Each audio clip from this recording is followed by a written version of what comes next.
And, you know, he definitely was on point today. So whoever knocked him out, kudos to you. We're about to get into this, it looks like. Button check's over. All that blustering aside, now we get to see what Xiaohai and Luis Cha are really made out of. All right, man. I'm really excited. I want to see what this clash is about. I'd like to see this fundamental play. I want to see how Xiaohai attacks this and how Luis Cha adapts. Okay, already gets the jump in first. We've got him towards the corner. All right, Luis Cha backing up a little bit. Yeah, Luis Cha don't look like he want any of that right now. Trying to feel him out. Trying to slow down the gameplay a little bit. He might be a little bit nervous. Jumping on those right Jinkins is not something that he normally would fall for, basically. And already Xiaohai is, as always, very in control of the pace of the match. It's very hard to take that away from him. But Luis Cha gets a combo into the corner, able to slow down this interaction. Good for the reset, keeps to hold that frame advantage. And I gotta say, Luis Cha's ability to adapt to that jump in after it turned him around was masterful. Oh! Xiaohai with the great confirms. That's right. And, you know, despite Xiaohai taking that one away, I really like the character choices here because Benimaru is characteristically difficult to outpoke in the air, in the ground, and to keep at bay, you know. And I feel like these characters that Luis Cha has is actually a pretty good pick against them. Right, I think so too. Now earlier we did get to see Luis Cha running Andy on point. He's chosen to put him center position. And so possibly hoping to capitalize on some of the momentum he was getting, putting Andy on point at a later point in the match. You already see he's definitely probably most comfortable with his Andy play. Oh, for sure. He's been most aggressive. His zoning has been pretty on point. And he knows the power of that jump CD. Yeah, he's definitely been backing off Xiaohai here. Ooh, that's sweet. Xiaohai finally got 1 meter to go for some activation mix-up. If he gets that low B, though, that's going to be problems. Uh-oh, get it started. Yeah. Does not want to let him get it started. I like the plays that he's making here.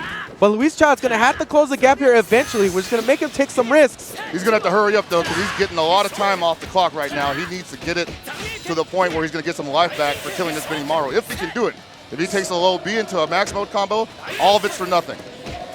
Just needs that one hit, and he's working so hard. Oh, no. Oh, and he just keeps draining his life away. Oh, there it is! No, all that work That's negated. Gonna kill. That's it.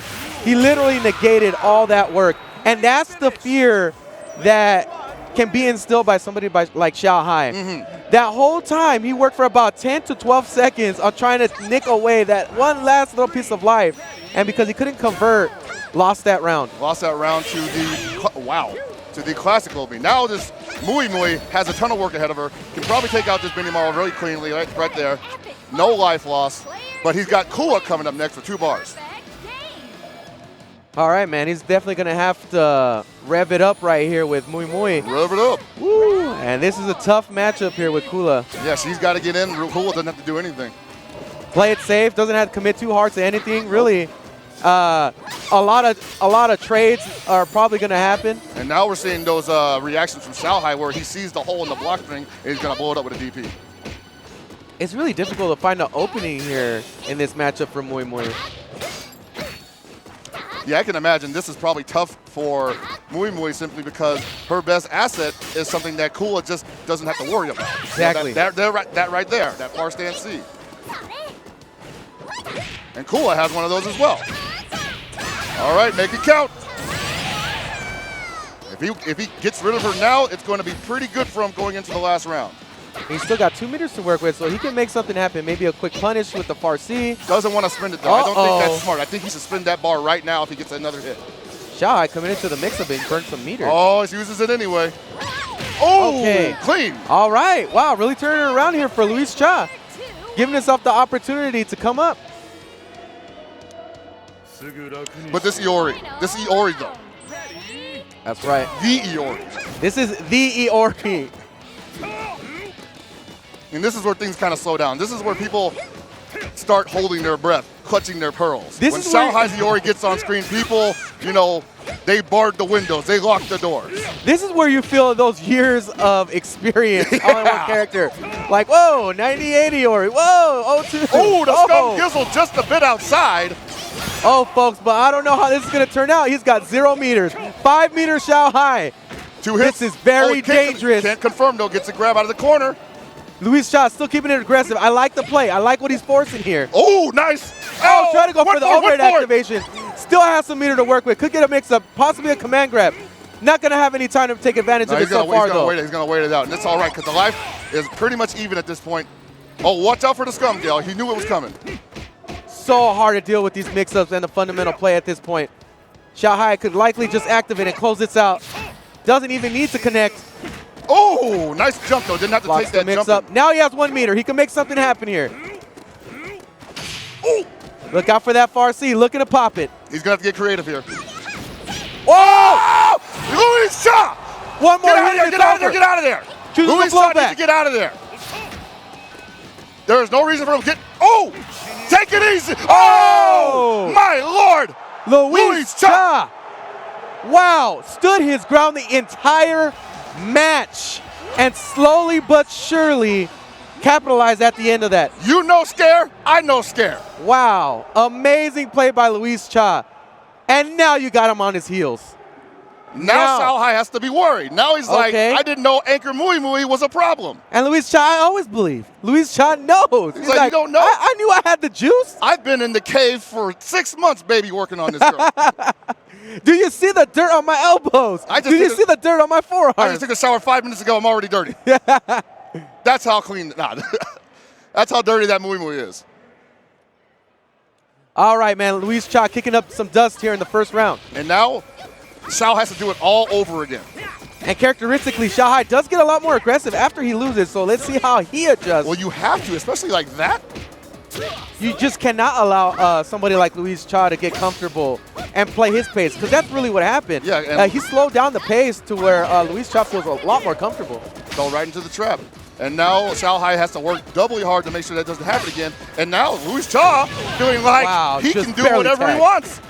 Wow, gets the cross-up. No conversion off that, but it's all right. That orange meter is real, and this is going to take out the Xiaohai. Blow it? Yeah. Oh, does not need to blow it. Not have to.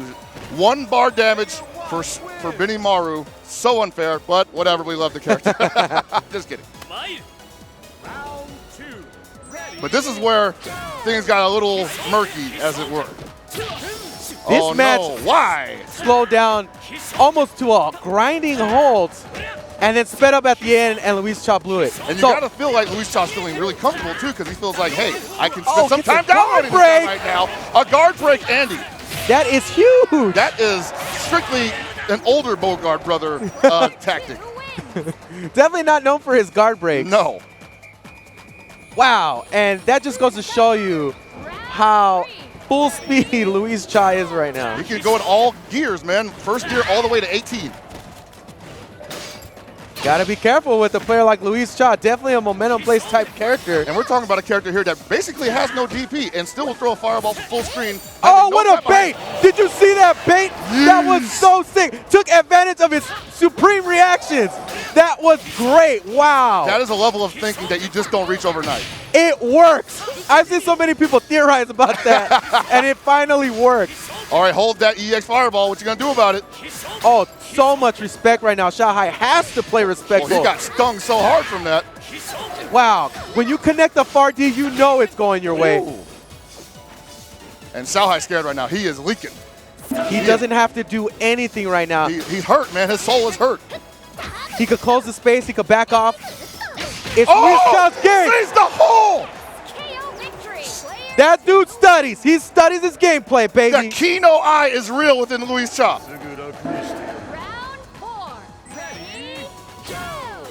Wow, phenomenal play so far. Can Xiaohai turn this around? I don't think so. It is way too far in Luis Cha's favor. He's going to do something big. Xiaohai has to basically flip the script on Luis Cha right now and put him on his head. Well, if he ever needed the guy up there to do it, he's the one. Definitely the one. Oh, and get started with the command grab. Speaking of momentum, spin the bar, get that damage. That's going to take him out. That's some chunky damage, baby. Still going to have more meter than this Mui Mui coming. Ooh, trying to make him work for it. Luis Cha trying to make him work. I respect it. Still going to have 3 bars going in. Ooh. And going to have about full health, I believe. We have come into the danger zone where both players are so dangerous right now. Bread it up. Just butter me up, baby. Put me on the frying pan. Oh, this is going to have to be earned. This is not going to be free for either one. No way. And you know Xiaohai hates playing matches. Oh, like this. blocks the overhead, He's like, but still has some meter to work with. Xiao Hai thinking, man, this guy thinks way too much right now. Decided not really to commit to those far D activations. Usually I see him try to go for that to get the momentum going. Oh! Is that gonna, yeah, it's gonna connect. All right. And saves the meter for that. A very common tactic as of late. Oh, gets it. Oh, man. Luis Cha's going down for this one. All right, we're going 1-1, ladies and gentlemen. And an anticlimactic second match going into the next match. That's the adjustment, though. That's the adjustment I was talking about. In this tournament series, in this level of playing this game, it's not about how much you know and how good you are at executing it. That's a part of it. But 80% of it is the ability to adjust and stay consistent. And Xiao Hai is definitely better at that than anybody else in the building right now. He's definitely, he definitely keeps the train on the tracks longer than most. That's for sure. Now the question is, can Luis Cha prove me wrong? Yeah, here we go, man. This is where you see a great player emerge. Luis Cha Oh, that was so sick. Calls out the sweep. Use the EVO underneath, and Xiao Hai tried to challenge and gets knocked by the San CD. Very smart play He's there. just lucky Luis Cha didn't have any meter. Who is that daring? Wow, Luis Cha turning it up, and that's what he's got to do, man. He's playing the notes correctly. Luis Cha right now is literally saying to himself, Xiao, who is this guy? This is a serious battle right here. This is real back and forth. I don't know. This is as good as it gets. Oh! That's a little basic. Probably tried to roll out of that, didn't get it. 2 meters work. Can he use the blowback possibly? No. Decides to what's the activate. Chesting him down. You need something behind that. You can't just keep throwing those out like that. Oh! All right, nice dandy. The normals. The zoning. He's going to take it. Gets the jump in. The now cojones. Luis Cha's up. Ooh, and Luis Cha in there just willing to challenge. Continue to keep trying to challenge in this fight. And now he finds himself ahead. And I got to say, he has been proving that he's been making this Kula pretty much ineffective the entire evening. Well, like I said, man, he's definitely got great characters to work with these. Characteristically difficult. Oh, speaking of seeing the hole in things, calls out the Ryu Imbu with far stand B. All right, man. I mean, the name of the game here for Xiao Hai is really to keep it fundamental here, you know, and try to close the gap. There you go. And he's being very aggressive again, which is what he needs to do. But he might be weary of this. He knows this is where everything turned around last time.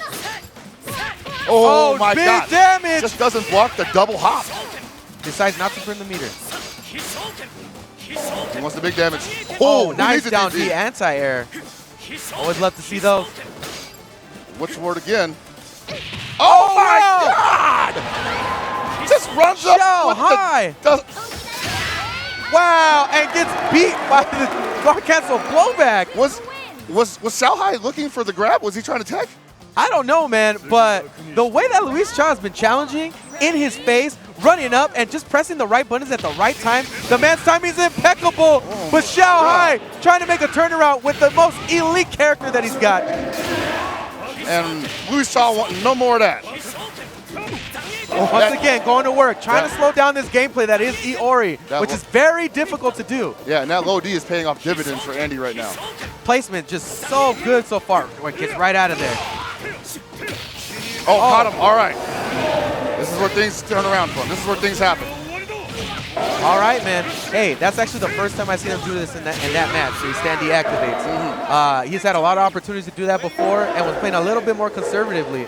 So maybe Possibly right felt now, like he didn't need to do it. Yeah, exactly. But now he feels like he needs to get the aggression going. Because he has been getting slowed down a lot by the way that Luis Cha plays. Luis Cha slows down momentum. And it's happening again. We're seeing this Iori back off from his Mui Mui, but he's not going to be able to do anything from that distance. He just doesn't want to be in that sphere of influence. Very careful, both of them. Watching out for that far stand C. Oh, wow. The far stand D, though. Great placement in that far stand D. Make an appearance in this last round. Takes the full knockdown, doesn't try to tech roll out of there. Roll back, very good use of meter. Has other 3 on stock, about to get 4. Oh, no command grab. It was definitely ripe for it. Ooh, he was thinking about it. He was thinking about it. I feel like that would have worked. Yeah. Closing the distance. Put him in the corners. Backs right off. I like the way Luis Cha's working this. Oh, no! Oh, no! Oh, he gets it back anyway! to save the meter. No overhead, no He's grab. looking for the bait. Went and did it. Just went and did it. Not dead yet. Not enough, The not magic enough. pixel. Oh, wow. Uppercut. Wow. Luis Cha takes the round and takes the match, putting the legend Xiao Hai into losers. Amazing play. What an explosive opening to top 8. Incredible. You are short of shocking the world so far, Luis Cha. Staying in winners. How many guys are about to claim this man's? That's my boy, dog. Yeah, right? I always knew he could do it. I kept it to myself, but you know. Wow. How do we top that? Wow. And that's what you love to see in a KOF match, man.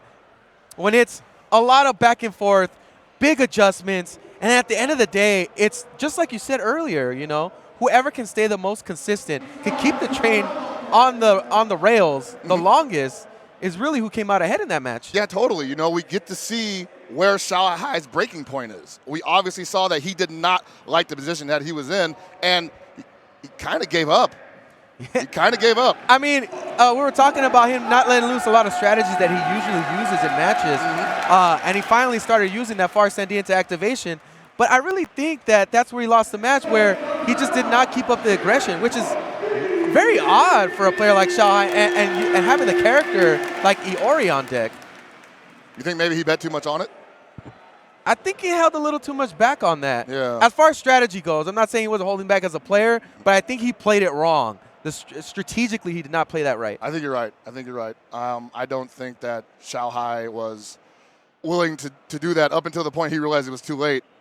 And at that point, Luis Cha had become so comfortable. Ooh, man, we got a real one out here. Shout outs to the Middle East, White Ash versus E.T. Shout outs to E.T. The OG terror, man. Oh, man. The OG, once again, man. I mean, we got an OG versus, I don't want to say relatively new, but at least to the visible community. Yeah. White Ash, this is the first time he's made an appearance at EVO at this level. Yeah, and he's already in top 8. I mean, way to debut, buddy. I mean, he really proved his mettle, man. I know he had played in a tournament a while ago and beat a lot of he has been highly making talented waves. players. He's been making waves, no doubt. But as far as the EVO scene goes, we did not get to see him. We didn't get to see him at WCS. We didn't get to see him at a lot of other events, too. So he's coming out here, and like Luis Cha, he's making everybody say his name. Yeah, he's proven his mettle, too, man. And give credit to E.T. consistently in EVO KOF top 8s and winning tournaments, being a very consistent player, man. And he's looking real sharp in that shirt, don't you think? That looks really good on him. Yeah, he does, I like man. that haircut, too. Yeah, oh, man. man. He's a cool dude. He is a really cool guy. E.T.'s a really cool dude. And you got to imagine, he is so happy with these Clark buffs. Oh, I bet, man. He is in love again.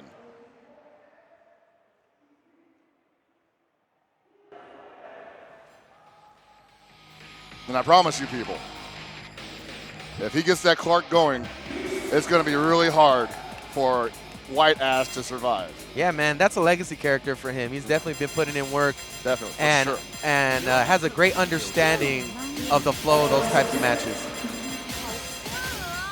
Ooh, I dig it. Another character that I feel is very strong. Undervalued, though. Very underrepresented. Yes. We've seen a lot of players who people did not expect to crack top 8 in majors have been using Maiden. That's a good point, yeah. Most notably Donkey. Donkey cracked top 8 at Combo Breaker. Yeah. And the star of the show was Maiden-kun. That's true, yeah. All right, decided to put Maiden-kun first, so we get to see this show from the get-go. All right. Yeah, point in Maiden-kun's pretty serious. This should be wild, man, this matchup. It's a good idea to do that against this Mien. He's got the pillow that'll make her think twice about her dive radius. Yeah, he's going to control space with that pillow and be able to start his offense, as opposed to constantly having to deal with it. Right, and she has to commit to a dive once it comes out, so he can just charge up that little flash kick thing right there. There it is. And White Ash having some issues. We're going to have to force ET to really make some reads here in the air. Oh, he's just kind of autopiloting right now. Oh, lands on it. Can't go there, buddy. I like how he uses the pillow to just cover his run. That's really cool. Yeah, man, could cover distance. Yeah, man, hold down that punch button. Oh. Yup. Oh. Yeah, you get to do that. You get to do that. He made him make a decision, and when he made that decision, he was waiting for him on the ground. KOF the game, dude, is all about committing. A lot of people think that she doesn't have to commit to anything, but the truth is, as soon as she chose to go for that vertical dive down, she was in a world of hurt. And White Ash was in a place where I'm sorry, ET was in a place where he was pretty much safe. Yeah, he was pretty much safe. All he had to do was walk up. Oh, wow. He's like, get that out of here. Not buying. Oh, the cross-up classic. Tries to burn the meter. I think he has to right now. He needs to get this character out of here. He needs He's to gain the edge time. here. Wasting too much time on this main coup. And ET's so not well. ET's not giving it up. Whoa! Okay. How low can she go? All right, man. I'm very impressed by the way ET was able to control the match with Maiden Queen. Let's see if this translates over to his other characters. There's got a Benny Morrow out there, and I think pretty much everybody has a Benny Morrow at this point. Not much deviation in play styles. Would be safe to assume that people have a pretty decent understanding. Oh man, lands right on that low B. And he confirms it off of one low B too. That's guts. Doesn't opt to spin the bar, but gets a pretty big chunk of damage. Takes her out with a jump kick. Going out with 4 meters. We're going to have a 5-meter Athena. You know how I feel about that. Don't die with your boots on. I don't think he's going to let that happen, actually. No, man, this is the character. This is the new Athena. This is the lugs Athena. Gets activation. Gets a big punish here. We might not even get to see Clark at this point. Right now, ET I feel has not been really challenged.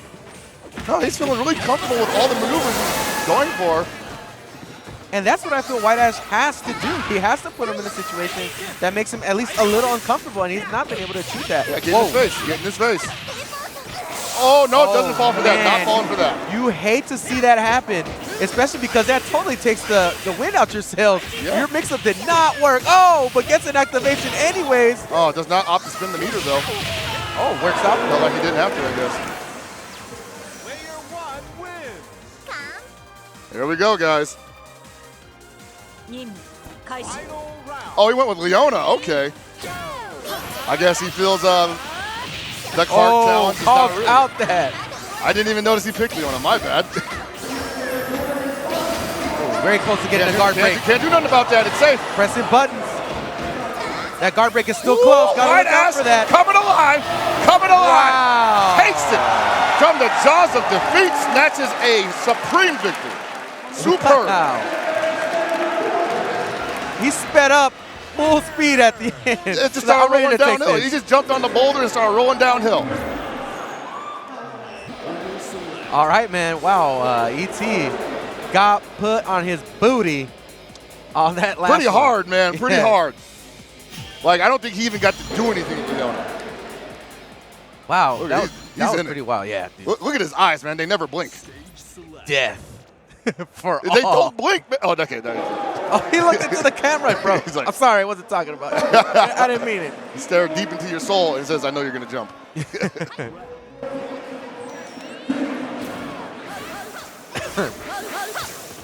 Eyes of a killer, man.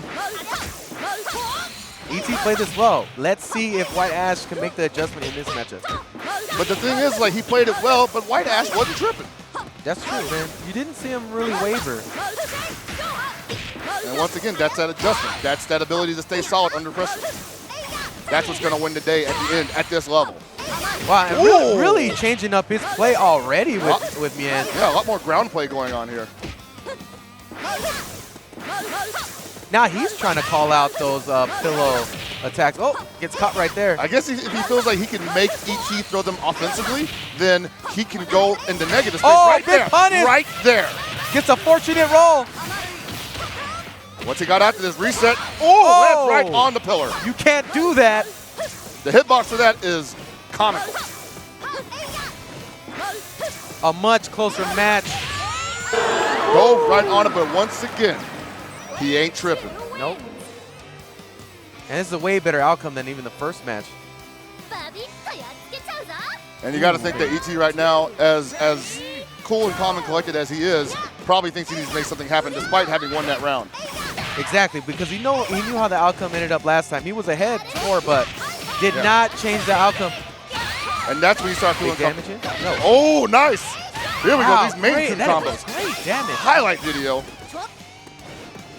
And that's one of those situations where you could win the first round and still feel like you're behind. Absolutely. And you can tell right now, ET really just wants to keep on the momentum here. And he does not want to let it go.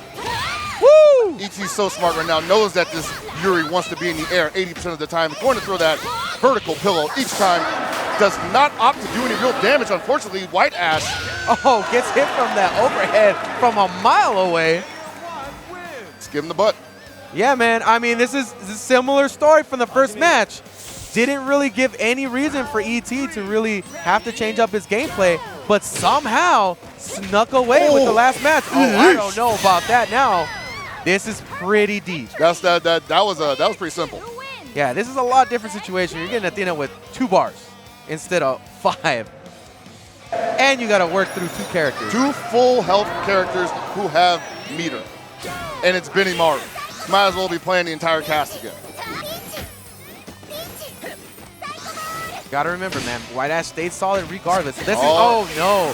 Well, you just keep getting tagged like that. He's misjudging that jump, and he thinks he's gonna be going for a cross-up jump B, but he ends up getting tagged by the jump B. It's a bad situation, whoa. Oh, he kind of gambled pretty hard on that.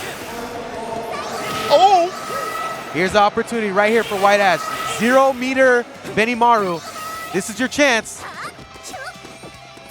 Time to get risky. And if White Ash somehow snatches this away from ET, you're going to hear a lot of screaming.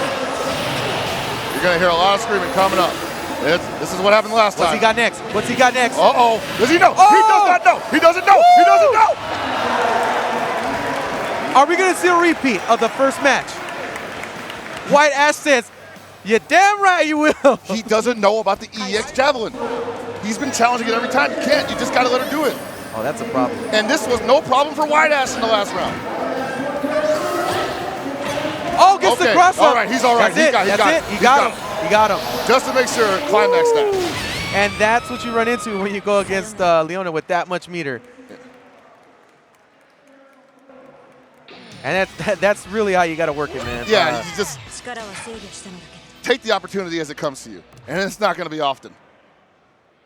White Ash proving that he doesn't give up opportunities easily. That's right, man. ET really trying to stay the course here. Successful so far, and it's really, I feel right now, on White Ash to make that big adjustment. And White Ash right now not falling for that pillow anymore. He just kind of wants to build meter, and if he sees the pillow's not out, he will go for the horizontal dive. Whoa, caught him jumping.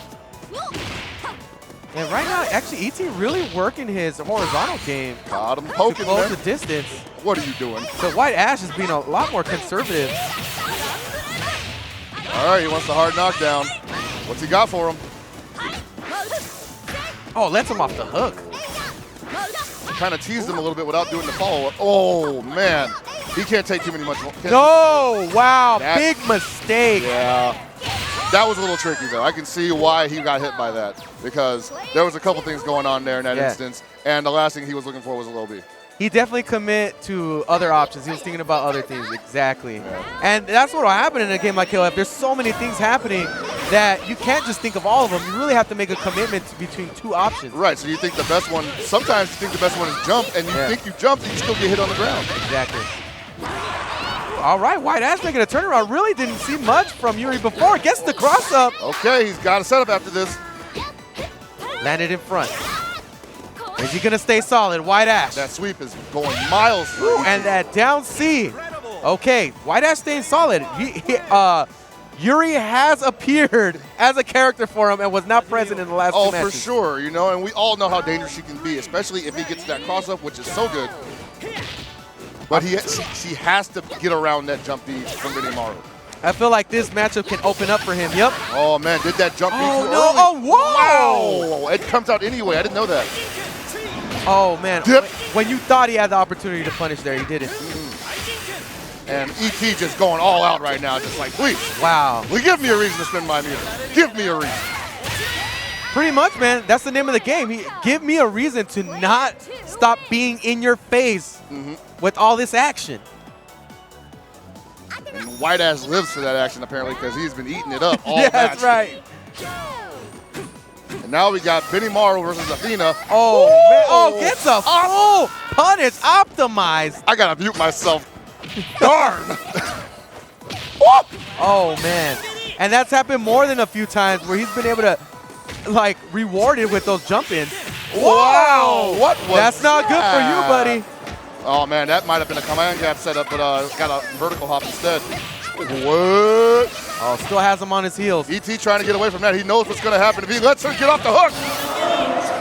About to take this ET. He's just got to stay solid here. Well, pretty much over, yep. And ET playing that solid as possible. Maybe a little anticlimactic at the end, but still, he knew what he needed to do. And he knew he was not doing anything about that 6-leg sweep. I mean, even ET kind of just shook his head. Like, he wasn't real proud of that performance. Hey, you know, sometimes you just got to take it as it comes. Yeah, and often we have these conversations about players who we see play at a ridiculously high level that sometimes they just need that challenge to really be able to turn it up. Yeah. You know, fortunately for ET, he didn't get put into loser's bracket to set off that fire, you know? Yeah, and I got to say that, you know, sometimes when you get put in the loser's bracket, even when you're in that top level, you're not able to turn it on. Sometimes somebody like ET might see that as like, oh no, my path that I set in front of me didn't go exactly as planned. And you get stuck thinking about what should have happened and not thinking about what's going to happen. Well, what's good right now is that this is really early in the matches, so players can make those adjustments. Where it becomes killer is when you start getting into winners finals, losers finals, and that is just a tremendous hill to climb. It's cutthroat. It's cutthroat. You know, you'll see people who are best friends just doing the scummiest stuff to each other. Like this guy. This guy has no friends anymore. And this is literally what I was talking about. Reynolds is one of those guys that got to get put on his booty to really turn on level 10. Oh, man. And when he does, though, it's real. Yeah, man. Looking to make a run through losers bracket here. Former EVO champion, 2013. 2013. And like 2013, we are seeing him come into top 8 not in the best position. No. But rarely is Reynolds ever in the best position. He seems to always love fighting from behind. Man, I just wish he could do it on his own, though. Why even require a catalyst? Just you know, some players just have the weirdest reasons as to why they get turned on in a match. You're right. It's an idiosyncrasy of his. Yeah. You know, he likes to feel like if he loses, it's over, and if he wins, he's the man. And that's really one of the more entertaining things about him is that he makes the impossible seem possible, you know? Now, the true story here is actually that technically, potentially, Reynolds and Xiaohai meet for the 3rd time this year in this bracket, if he advances beyond this. All right, but we definitely got no joke of a player here. Is no slouch. Bridget, really. GX Bridget going as ZJZ right now. Really coming into this and showing that he's got real skill, that it's real. It's just not in the international platform or, yeah, outside of this country. He can play against anybody. It doesn't matter. Totally. We saw him at World Championship Series. I believe he got 2nd place to M-Dash. That's right. So we know what this guy can do. And he, honestly, he's scary. He's definitely a stone cold dude. Like, yeah, look at that. The expression never changes. It's been like that since 10 a.m. He wakes up like that and goes to sleep like that. Brushes his teeth. Doesn't even open his mouth to brush his teeth, man. Yeah, man. When he tried to smile, he was like, yeah. Speaking of guy that never smiles, you think he's worried? Is that a pensive look on his face? I don't think he gets worried, but he does get tense. Like he looks like he's ready to explode. He's that type of player. About to cut a diamond?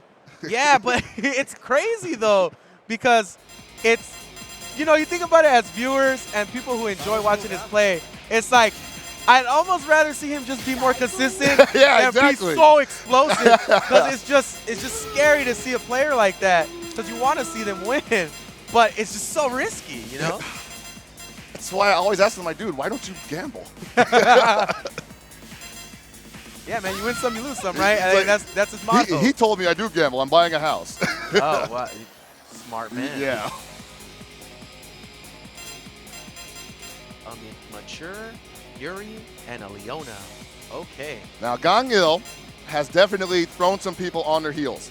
Yeah. Especially from Reynolds. Reynolds has thrown so many people flat back because of Gangil. And I don't think it stops today. Yeah, and he's rocking a maiden tune too? Yeah, he was rocking him earlier on too. And that was surprising because I honestly thought it was a button check for the longest time. it just kept going. My mistake. It happens. When you got a guy that plays so many different characters, I mean, you never know. What's really beautiful about this is a potential matchup that we didn't get to see at World Championship Finals because Reynolds got bodied by the airplane. Yeah, man. You know, you guys got teased back then. Didn't get to see Reynolds represent at a stage like that. But this is it. He's here with all the other great talents. Yep. And he's got to make a run for it, man. Cameo of Gibby in the background, of course. And he's really going to have to earn his medal for sure. Yes. Because it is in question as of right now. It is questionable. He has not, I won't say he hasn't performed well at the previous events. He's been performing great, stupendous. But he has not been able to finish off. Also, just the lack of appearance on certain stages that makes you kind of forget a little bit about the prowess that a player like Reynolds can have. Yeah, you really don't believe it until you see it. Exactly. Those quintessential moments that we've seen over the years have not seen it too much in this season of KOF. Right, and it's partially because it's a new game. It's partially because they flipped the game on us with the most recent patch.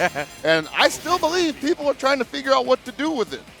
Yeah. I still don't think a lot of people know how to play this game because we have not formulated everything that, you know, that could be the meta, as it were. Wow, so you guys saw that character selection and how they were a bit apprehensive as to where they were going to go. And I guess they just got the info that it was a blind pick. Every damn time there is a top 8 and Reynolds in it, there is a blind pick. That's playing the numbers, man. No, I get it. That's why I say, why don't this guy gamble? All right, that is not working for him, clearly. Oh, okay, try to bait something out there. Trying to make that presence of, hey, man, you got to switch up your game plan. Oh, playing real solid so far. All right, he's getting stuck blocking a lot of stuff right now, and ZJZ, I'm just calling Bridget. I can't. Bridget right now just letting them hold on to all this this life deficit. Reynolds smart enough not to challenge it. Oh, he challenges it anyway. Had it right the first time.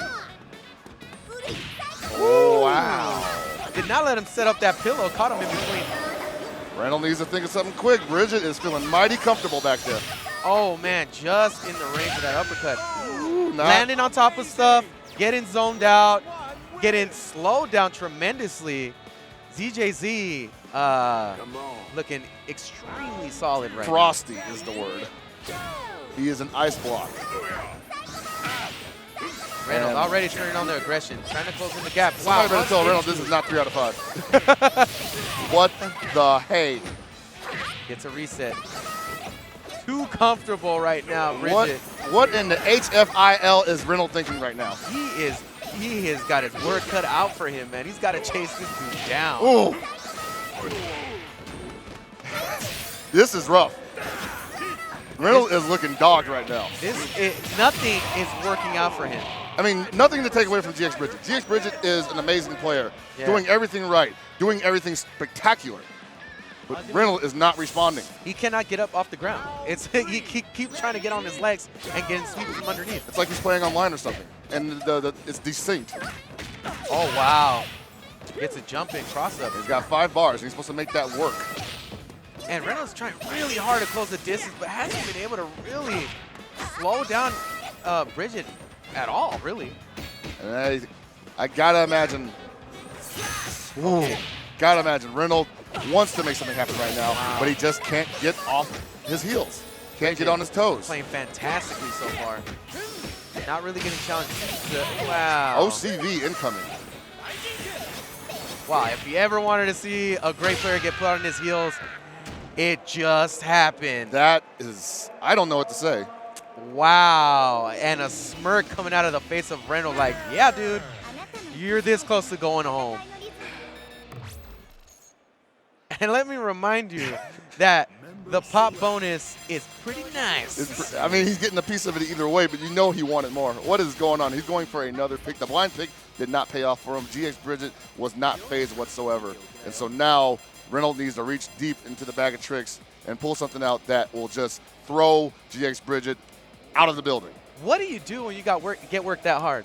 What adjustments do you make? What do you think Reynolds can do? Because honestly, I can't really come up with any advice or a simple answer, because a lot of the things that Bridget did wasn't too crazy. No, it was just very much textbook Athena play. But that's more a testament to, oh, he went with Gangyo? All right. There's an adjustment right there out the gate. And you'll see these types of picks with Reynolds where it's like, this is my I got to do work team. Yeah. You know, the strategy as far as picking what characters I pick goes out the window. I need to feel comfortable in what I'm doing. And that's the team. Can't afford to hold anything back anymore. Exactly. And like, if he was already thrown on the thrusters because he was in losers, you got to believe they are working overtime right now with one more match before he's eliminated from the tournament. Yeah, he's got to turn this up. His approach has been so difficult for him. He's getting tagged by that down C. It's consistent. Oh, no, man, not falling for it. Tried to stuff out the fireball with the stomp, couldn't get it off the time. Oh, man. Making short work of this Gangyo. He needs to make something happen right now. Very similar to the first match. Cannot close the distance. Oh! What? Oh, got with the overhead. Okay. Solid damage incoming. What's the setup? He's got to do something here. GX Bridget unfazed. That is taking the wind out of his sails immediately. Oh, you think you're going somewhere? Get back over here. Dude, I heard you're the machine.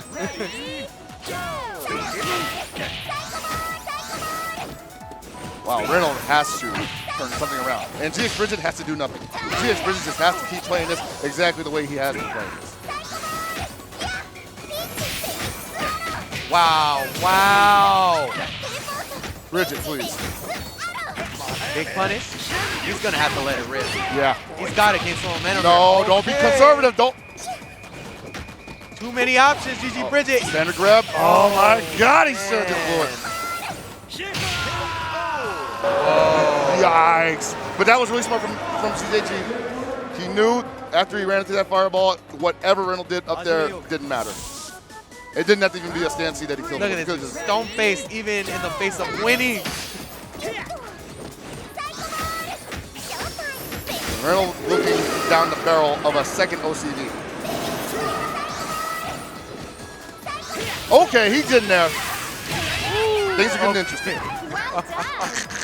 Man. He finally got over the hump. I don't, you know how Pocket, do you feel it? I don't know if I believe, man. Do you feel it though? Or is your stomach starting to turn? Yeah. Yeah, a little bit. And we really haven't even seen what he's got to do with these characters. Nah. This is going to be a hard download. Oh, man. He just spent his last bar, though, so Reynolds not. Whoa! Okay. That decision is big. That was a big decision. I like what he did there. Okay. Oh, my God, no. And Reynolds is on. Reynolds. He's on the hunt. Reynolds. Feeling it. Reynolds feeling it, ladies and gentlemen. No way. That feeling that you're feeling in the pit of your stomach, that is dread for the impending comeback.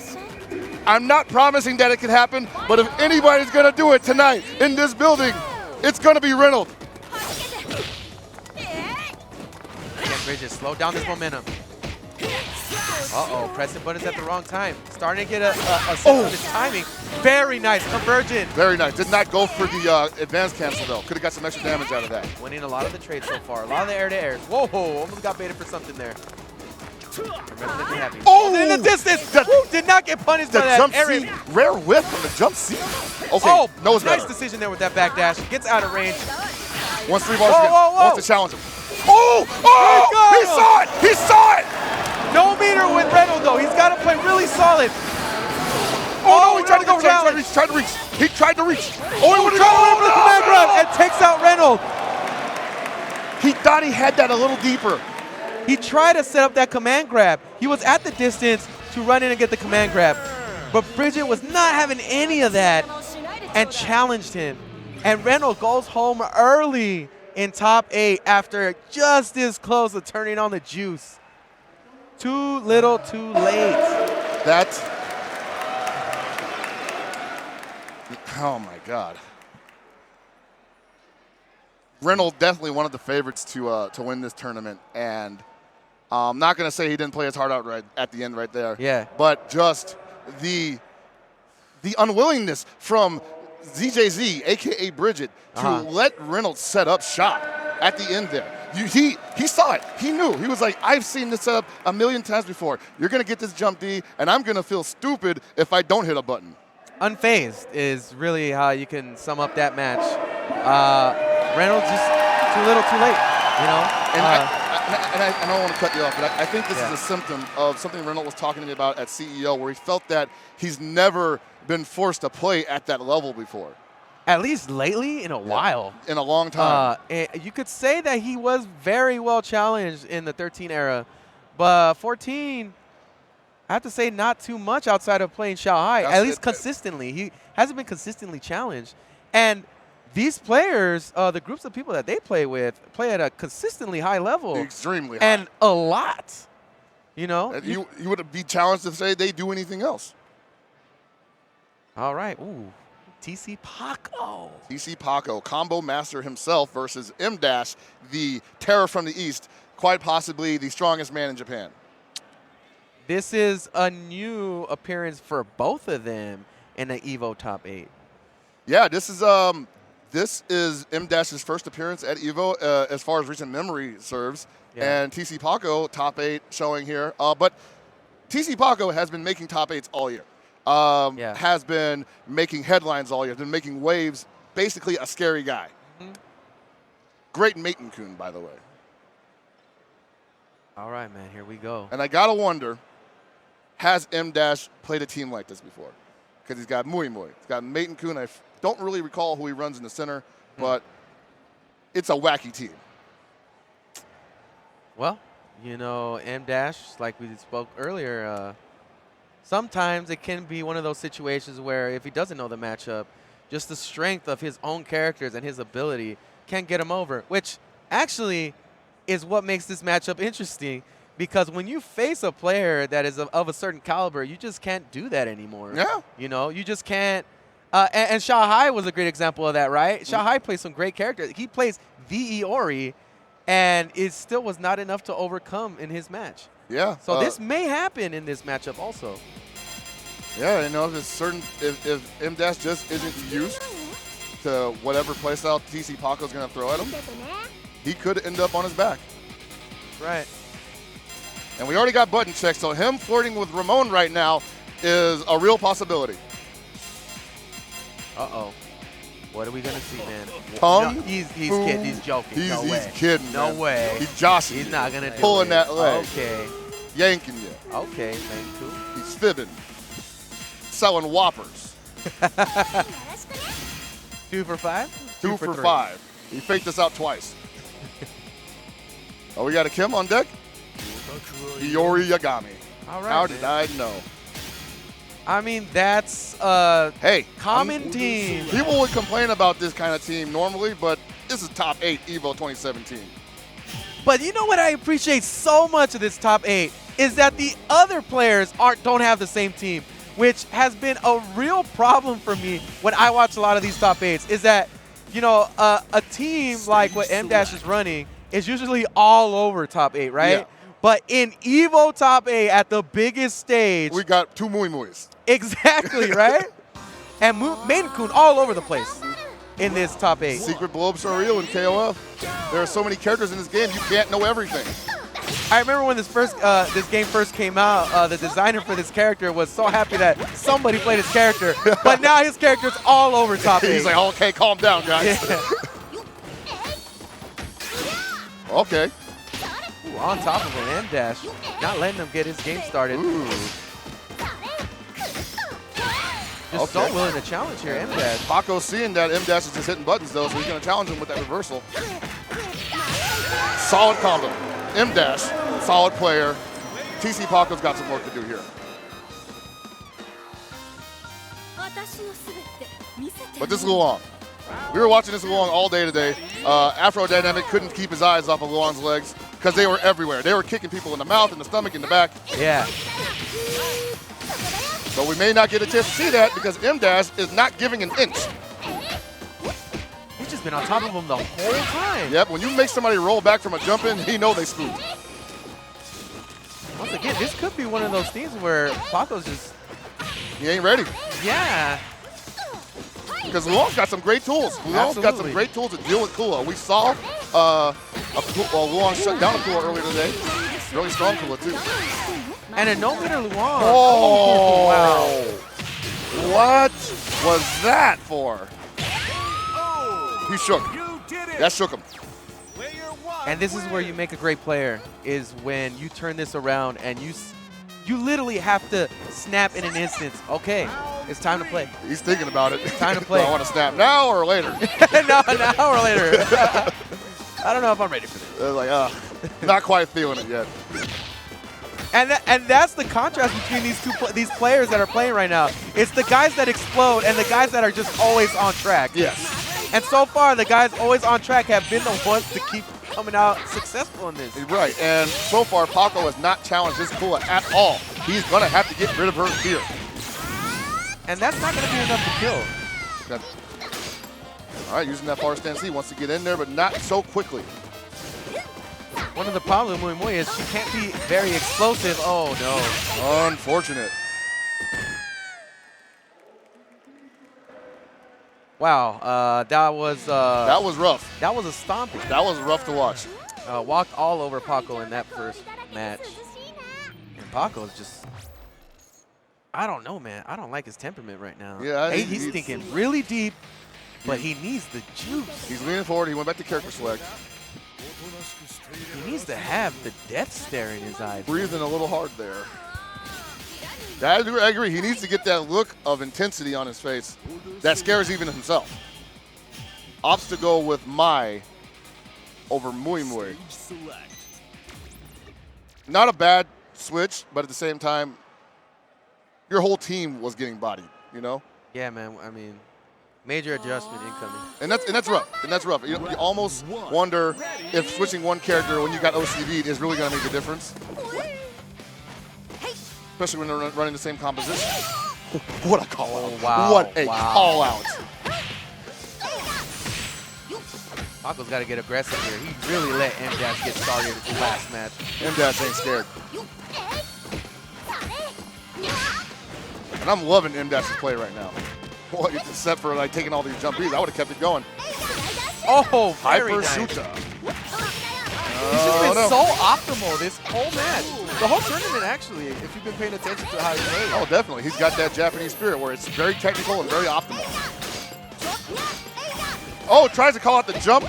That could have been bad for him. Paco getting some momentum back on his side. Oh, this could hurt. This is going to be big for him. One more. So much damage on that combo. Wow. That's what you got to do when you want to get back in the game. That's a big mental shift, and now he's got the look in his face. Now he's like, you see that? He's like, he knows that M-Dash didn't know about that last hit. All That's right, what that looks he's got the here we go, baby. Oh, no. Yeah, spin the bar. He's like, cool, spin that meter. You win. You win. Player one wins. Yeah, man, you could really look at that as a win for him. I definitely would. Oh, he's like, oh, here boy. we go. The endorphins are kicking in. I feel it. I feel it. Is that what they call the juice? See, that the juice is inside of him, apparently. Don't let him build up too much meter back there. You're not really getting much, from putting Luong in a corner like that. Ooh, spin the, get some damage. And now M-Dash the one acting a little cautious. Backing off. What is going on here? Even after killing his first character, he's backing up. He's giving up the momentum. And even Paco doesn't want it. Wow. He didn't want it. But if you're going to give it to me, he's like, okay. Really close to building one more meter. Oh, where's the super? Uh-oh. Oh, here we go. Is he going to, rolls out of it. Looking Very for nice that decision. cross-up. Looking for that. That is Oh, so hard caught to him in deal his with. toes. Caught him in his toes. Paco making a run for it. crowd going wild. And M-Dash right now has to decide, do I want this to go 1-1? I don't understand why M-Dash made that big of a change in his aggression and how he's approaching this matchup. And the only possibility could be that he doesn't care if this goes 1-1. That's insane. That is insane. You would never do that in a top 8. No way. M-Dash, what are you thinking? That's what I'm thinking, man. I'm like, dude, you gotta just take it. Now is not the time to be concerned about optimal damage. Whoa. Just get the damage. Play in the mud, baby. A little bit of execution mistakes here by M-Dash. Saw you try to go for that crossover, but it didn't quite work out. No meter to work with, though. Not catching him standing, though. Ooh, decides to burn the meter, get the blowback. Woo! Get some good damage here, slowly working down that life. He's not DC Paco. All right, finally Burn forced the him to meter. use some meter. And now we're gonna see what the switch, what kind of difference the switch makes. Great finish. We got Mai coming in anchor over Mui Mui. I actually really like this decision. As far as the way it's playing out right now, as far as how much meter each person has, Mai has a great poke game. We'll be able to keep Fiori out for the most part. Oh, And that's got a the wrap. low B activations. TC Paco winning game number 2, 1-1, ladies. This is what you like to see in a top 8. These adjustments. Ooh, too much juice. His veins cannot take it. Popped the molly, man. He's sweating.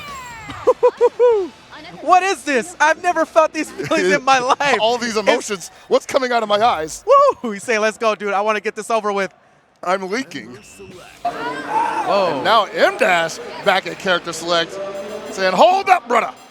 All right, man. Is this the first time we might see the explosive play style of a player earn him a win? We haven't seen that yet in this top 8. I do believe that M-Dash has a mean streak, a very aggressive mean streak. He's got to let it out right now, though. Oh, man, he's been juicing. Okay. Mixing it up. Mixing it up. All right, went with the same crew. But will the composition be the same? We saw in the previous match, Kua. Oh, hey. Point Benimaru. That's an interesting call. Yeah, man. He's definitely Paco's walking out to the edge and trying to get this win. Really make a name for himself. He's done well so far. Can he keep it up? I think he's already made a name for himself, but if he beats him, yeah, he is household. Exactly. Uh-oh. Unfortunate jumping for Paco there. Oh, jumps in onto the pillow though. And M-Dash making the adjustment, almost. Oh man, he could have had good damage here, but drops the combo. But he's got him on his toes, punishes the roll. Now he's chasing him down. It's Paco's game. Paco can hang back. Even if M-Dash just wants to build meter by whipping right, he chooses to let him kill him instead, though. Amazing. All right, here we go. That M-Dash aggression coming out. Took a step back, and now he's really stepping into this round. Made him spin the bar on that guard cancel. Ooh. The less meter Luong has, the less dangerous she is, and pops that meter to get some good damage here. Oh, a little bit outside. Whoa, whoa, whoa, whoa, whoa. I think he might have wanted to go for a different maneuver there, but it didn't really cost him anything.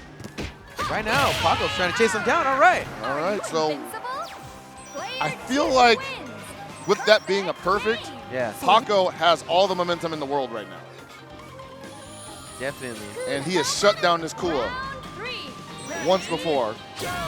But she got 2 bars, about to be 3. Oh, there it is. There it is. Now what are you going to do about it, Paco? Oh, just eats the jump in, but it was too high. Gets the grab. Oh, gets the cross up. Time to get dirty. Whoa, still in his face, trying to bait something out there possibly. Gets the throw. And M-Dash telling Paco, step into my office. M-Dash making that jump CD work for him very well. Oh! Great M-Dash. decision. Great decision for M-Dash not to go for the obvious lift punish with a vertical jump B. He could have gotten grabbed afterwards. Oh, very nice decision on that neutral jump B. Oh, no activation though. Oh man, I don't know if I like this one with no meter. Woo! big mistake. That is huge, and that's even bigger. Wow. This is mistake after mistake. Meta, my stomach hurt. And Paco just seemed to guess right on that last one. I have got the most wicked tummy ache right now. Somebody get this man. Somebody give me a Alka-Seltzer or something. Oh, no meter to work with, though. Oh, no conversion, though. Iori definitely one of the players who can convert off of far moves. And he didn't even go for it. Oh, he decides to go for it. The grind! The grind! Great damage here. Putting him on his heels. Oh, no. That is huge. He's going to get some life back on here, and it's going to be a real fight for Paco, even though M-Dash is down. He's only coming in with one bar with Mai, too. That is really rough because he needs to do some damage. Only close to halfway, though. Not that bad. M-Dash has to watch out for that bar B, though. He cannot get tagged by too many of those. That's going to be an activation. Yeah, and Paco has to stay on the offensive. He cannot let Iori get started here. Got to set up his offense. Got to be on top of him. Do not let Iori breathe. The second you do, that's game, man. And he's doing a great job so far. He's really turning it around. He's staying the course of the strategy. Staying on top of him, keeping the pressure here. And using that fireball. M-Dash getting, I think that's it! He played it perfect. TC Paco, wow. Cannot believe it, losing his mind right now. The emotion pouring out of this man right now. That pent up, I'm beautiful. Woo! He was wound up. He played that perfect, that last one. Just like I said, man, he had to stay the course, and now the crowd is chanting Paco. Took out a legend and eliminated him. Eliminated M-Dash, a world-class player. And for TC Paco, man, huge at a world stage. Right, and if you're talking about this 3 months ago, do you believe that this is the outcome that would occur in this tournament? No.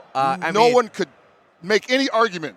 And this is the stuff we were talking about in this top 8, man, where a lot of uncharacteristic things have happened this year in KOF, which is like, it's wild, man, because KOF has always been that game where you feel like, it's falling a bit behind, it's getting a little bit stale, but as soon as EVO shows up, as soon as we show up to an EVO, it gets wild, and we remember. The heart starts pounding, the tears well up in your eyes, the heat rises in the pit of your stomach, and you love everything again.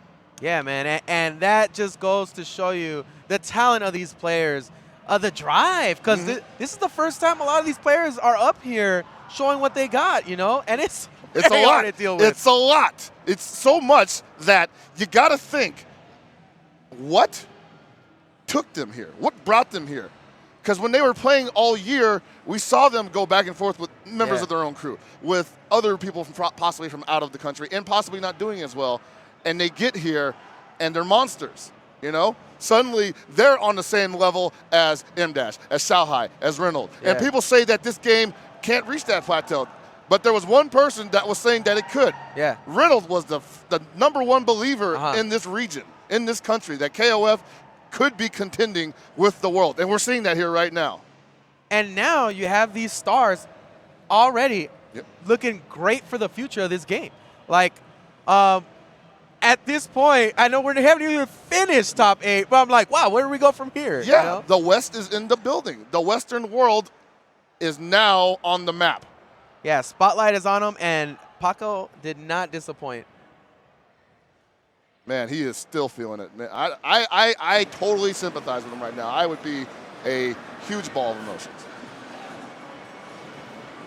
Wow, it's great to see people win like that, and huge upset. Okay, here we go. This is going to be a great match here. What was that word you call it? Surgical? That's what's about to happen here. Two surgeons just picking each other apart. Throw back to 2012. Yeah. These guys are going to be picking each other apart for the next 10 minutes. Two dudes that just do not phase and keep walking forward. That's the crazy part. Again, we've been seeing at this level of play, and I'm going to keep repeating it as much as I have to, what's going to win the day, consistency, and the ability to adjust. Yes, we just had our first player, our first explosive player come out of that and win. Yeah. Yeah, I honestly wasn't a big believer in explosive play like that, being consistent, being able to continue on in the bracket. But And he made it rough. He made it look rough. Yeah, man. He basically made it through the fire, man. Yeah. All right, another Maiden-kun. All right, we're starting to see a trend here. What's up? Well, we're seeing a knack now, huh? All right, here we go. All right, shout outs to the OG top tier. Oh, boy.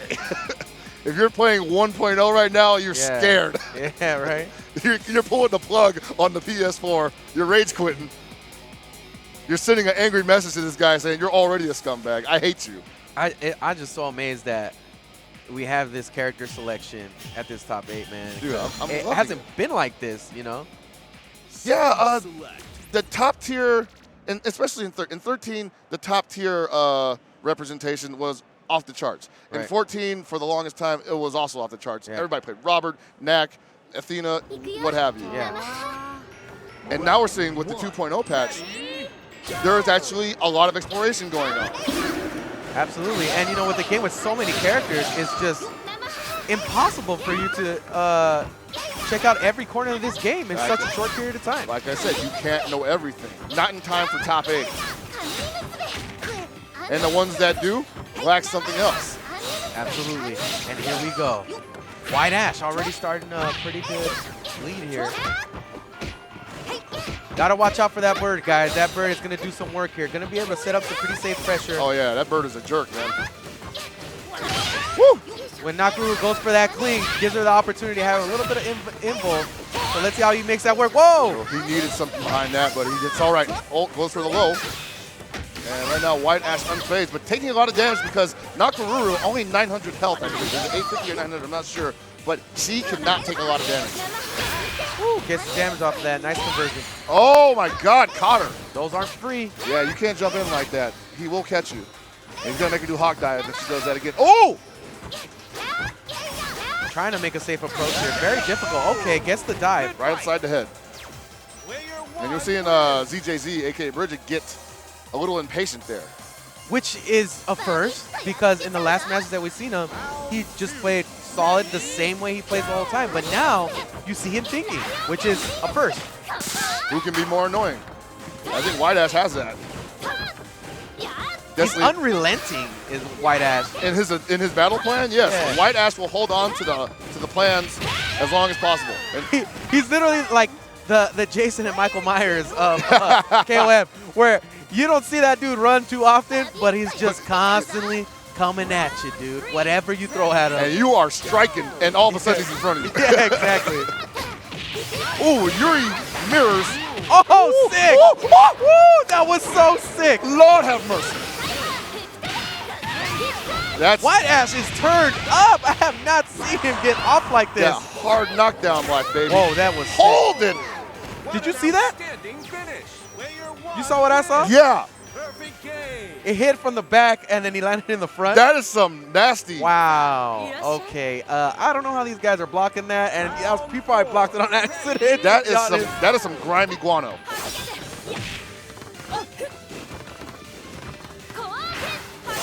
You're going to want to see Bridget right here. Slow down the gameplay with those fireballs.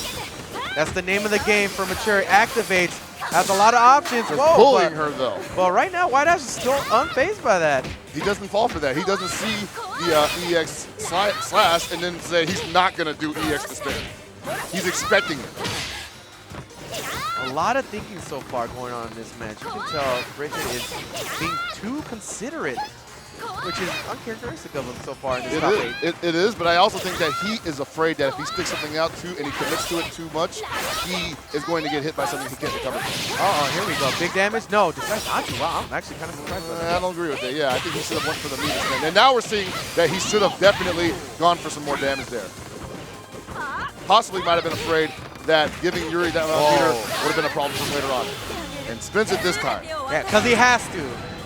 You know, now he put in a situation where like, okay, now I got to burn that meter. And I think it back, okay, I screwed up. 19 seconds on the clock, not going to get a lot of life back here.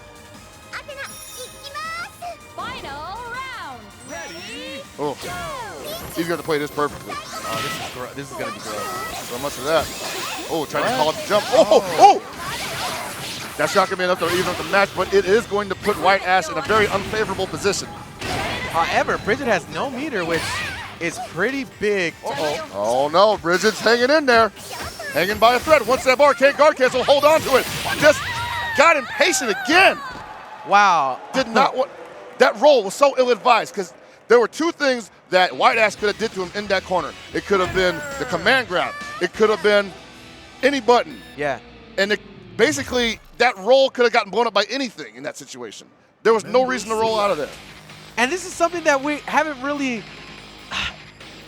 He's forcing him to play differently. He's forcing Bridget to play outside of himself. To make these weird decisions. Yeah, which is so crazy. Because when you see how White Ash played, the dynamic of the match that White Ash played before this, he didn't really force that out of his opponent. And it made you think, oh, maybe he doesn't have that capability. He's just a dude that kind of... Just got Athena. Yeah, exactly.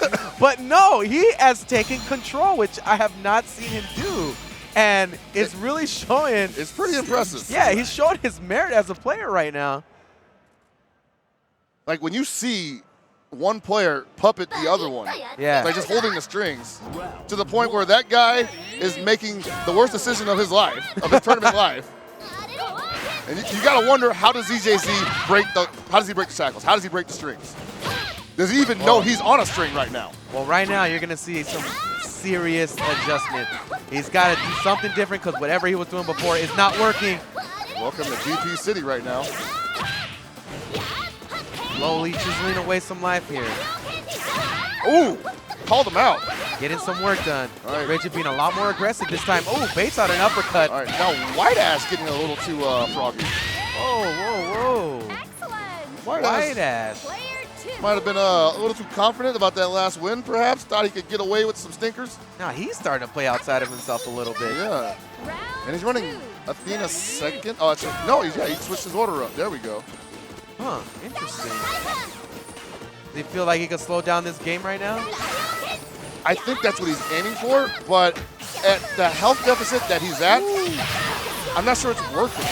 I think he just needs to keep going in, harassing Bridget, and to making horrible decisions. Well, right now, everything's working pretty well so far in this matchup. Slow down the gameplay. Got some pretty good mix-ups off earlier. Okay, got him in there. Not enough damage, not enough meter to do a ton of damage, but still did great damage. It's going to be a long run. This is going to be a long burn. Yeah, man, this is going to be some work you're going to see right now. Yeah, Bridget's not giving up any ground. Oh, saw that very before. smart. He ate that mix-up before, but this time he saw it coming. Now he's using them frame traps, and I don't think White Ash is ready for those. Pay attention to that meter, folks, because this is going to play a big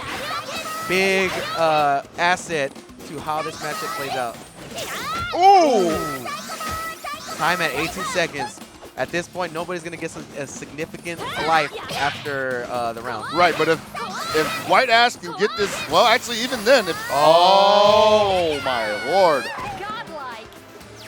Player 2. So even though Yuri's not getting a lot of life back here, Yeah. she is working overtime, double shift,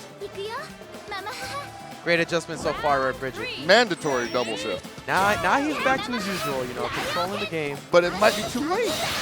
He's still got to run through two other characters.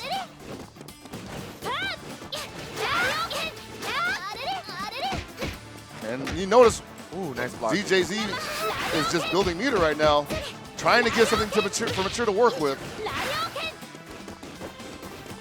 White Ash, though, really answering the call and trying to be a lot more aggressive here. Yeah, he's letting the missed bird that do well. some of the work for him, and then he's running in behind it. Which is smart, man. He doesn't need to risk himself too much. No, not at this point. Ooh, that's it. All right, so now we get to see what Mature's going to do with these two bars, pretty much three. I definitely would like to see more bird call assists similar to this last match to try to shut down the movement and the momentum of Mature. And I kind of wonder if Oh, nice punish! He saw that coming. He was ready for that.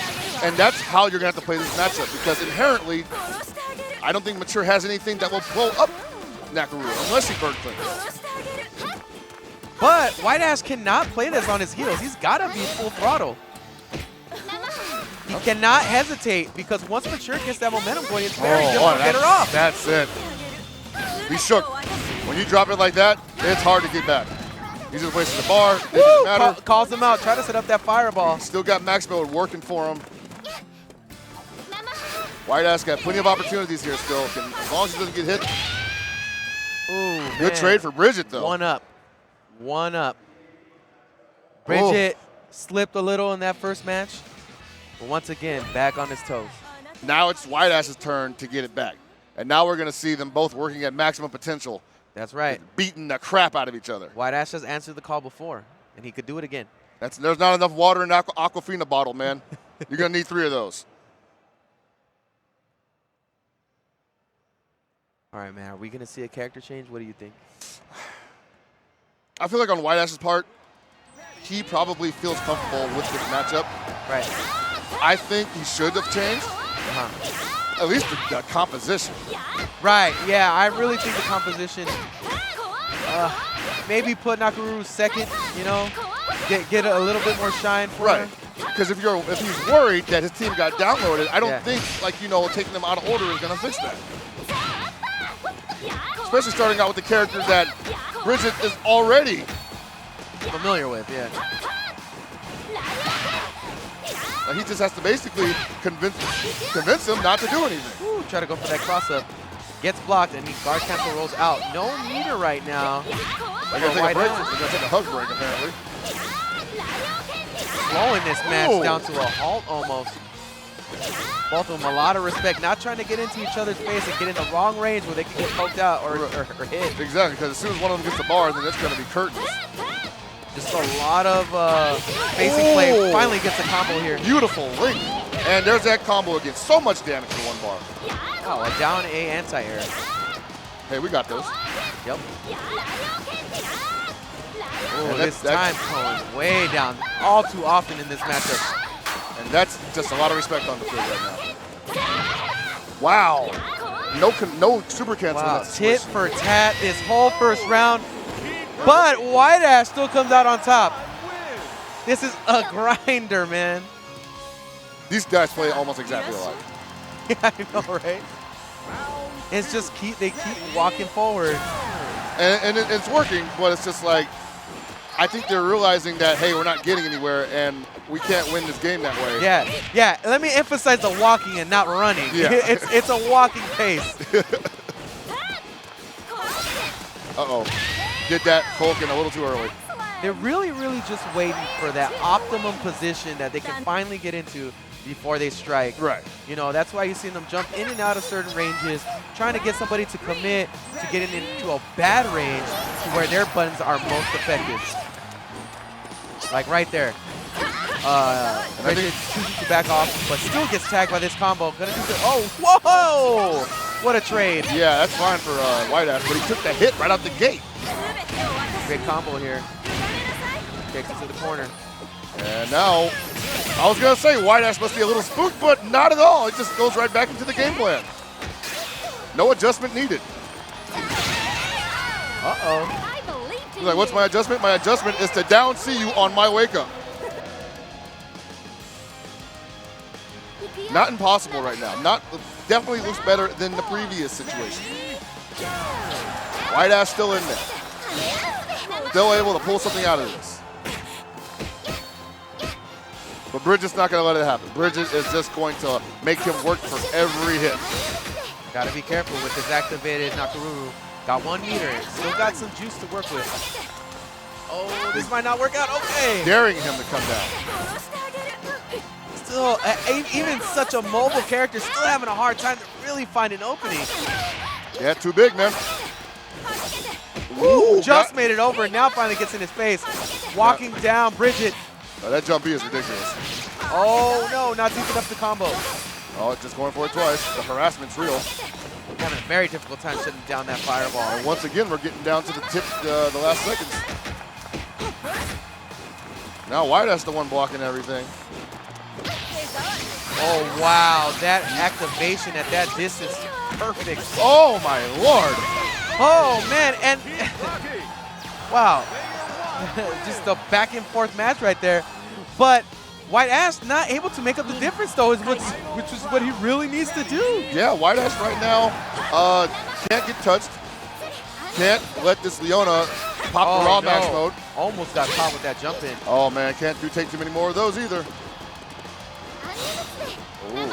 Right now, you're seeing Bridget commit a little more than usual. Trying to finish him off. And that's because he was sensing that White Ash was having a hard time doing anything. So he's like, fine, why should I overextend myself? And there you see it. White Ash goes down to Bridget, and we'll see him. He's out. He's out. Yeah, he's out. Wow. Another thing too, man, that Bridget is not a peaks and valley type of dude. You know, he's just really settles. It's very steady. Yeah, it's a very steady play style.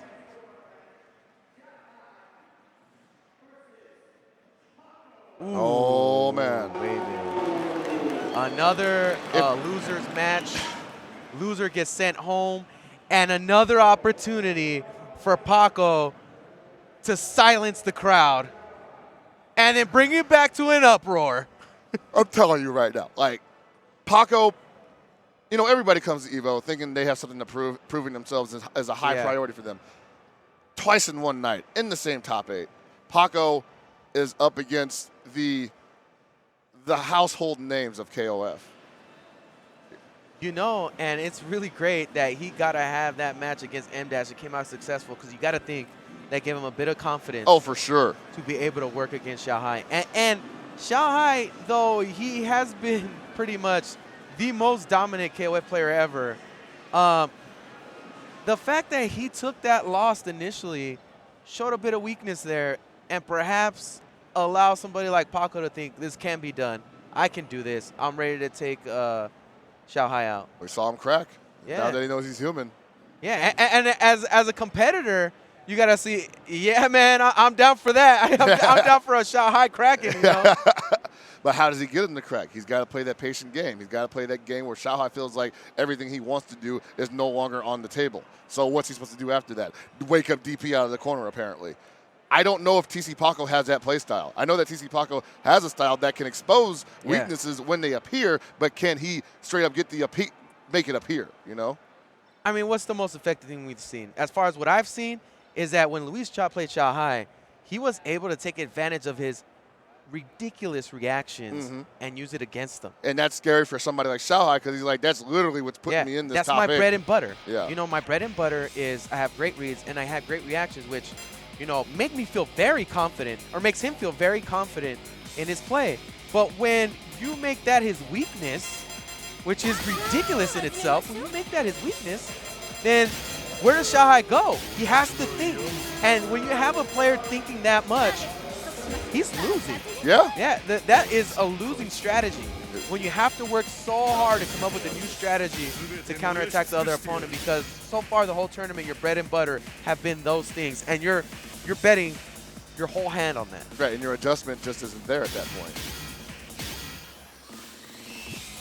Your adjustment becomes, how can I take this thought process and expedite it? Yeah.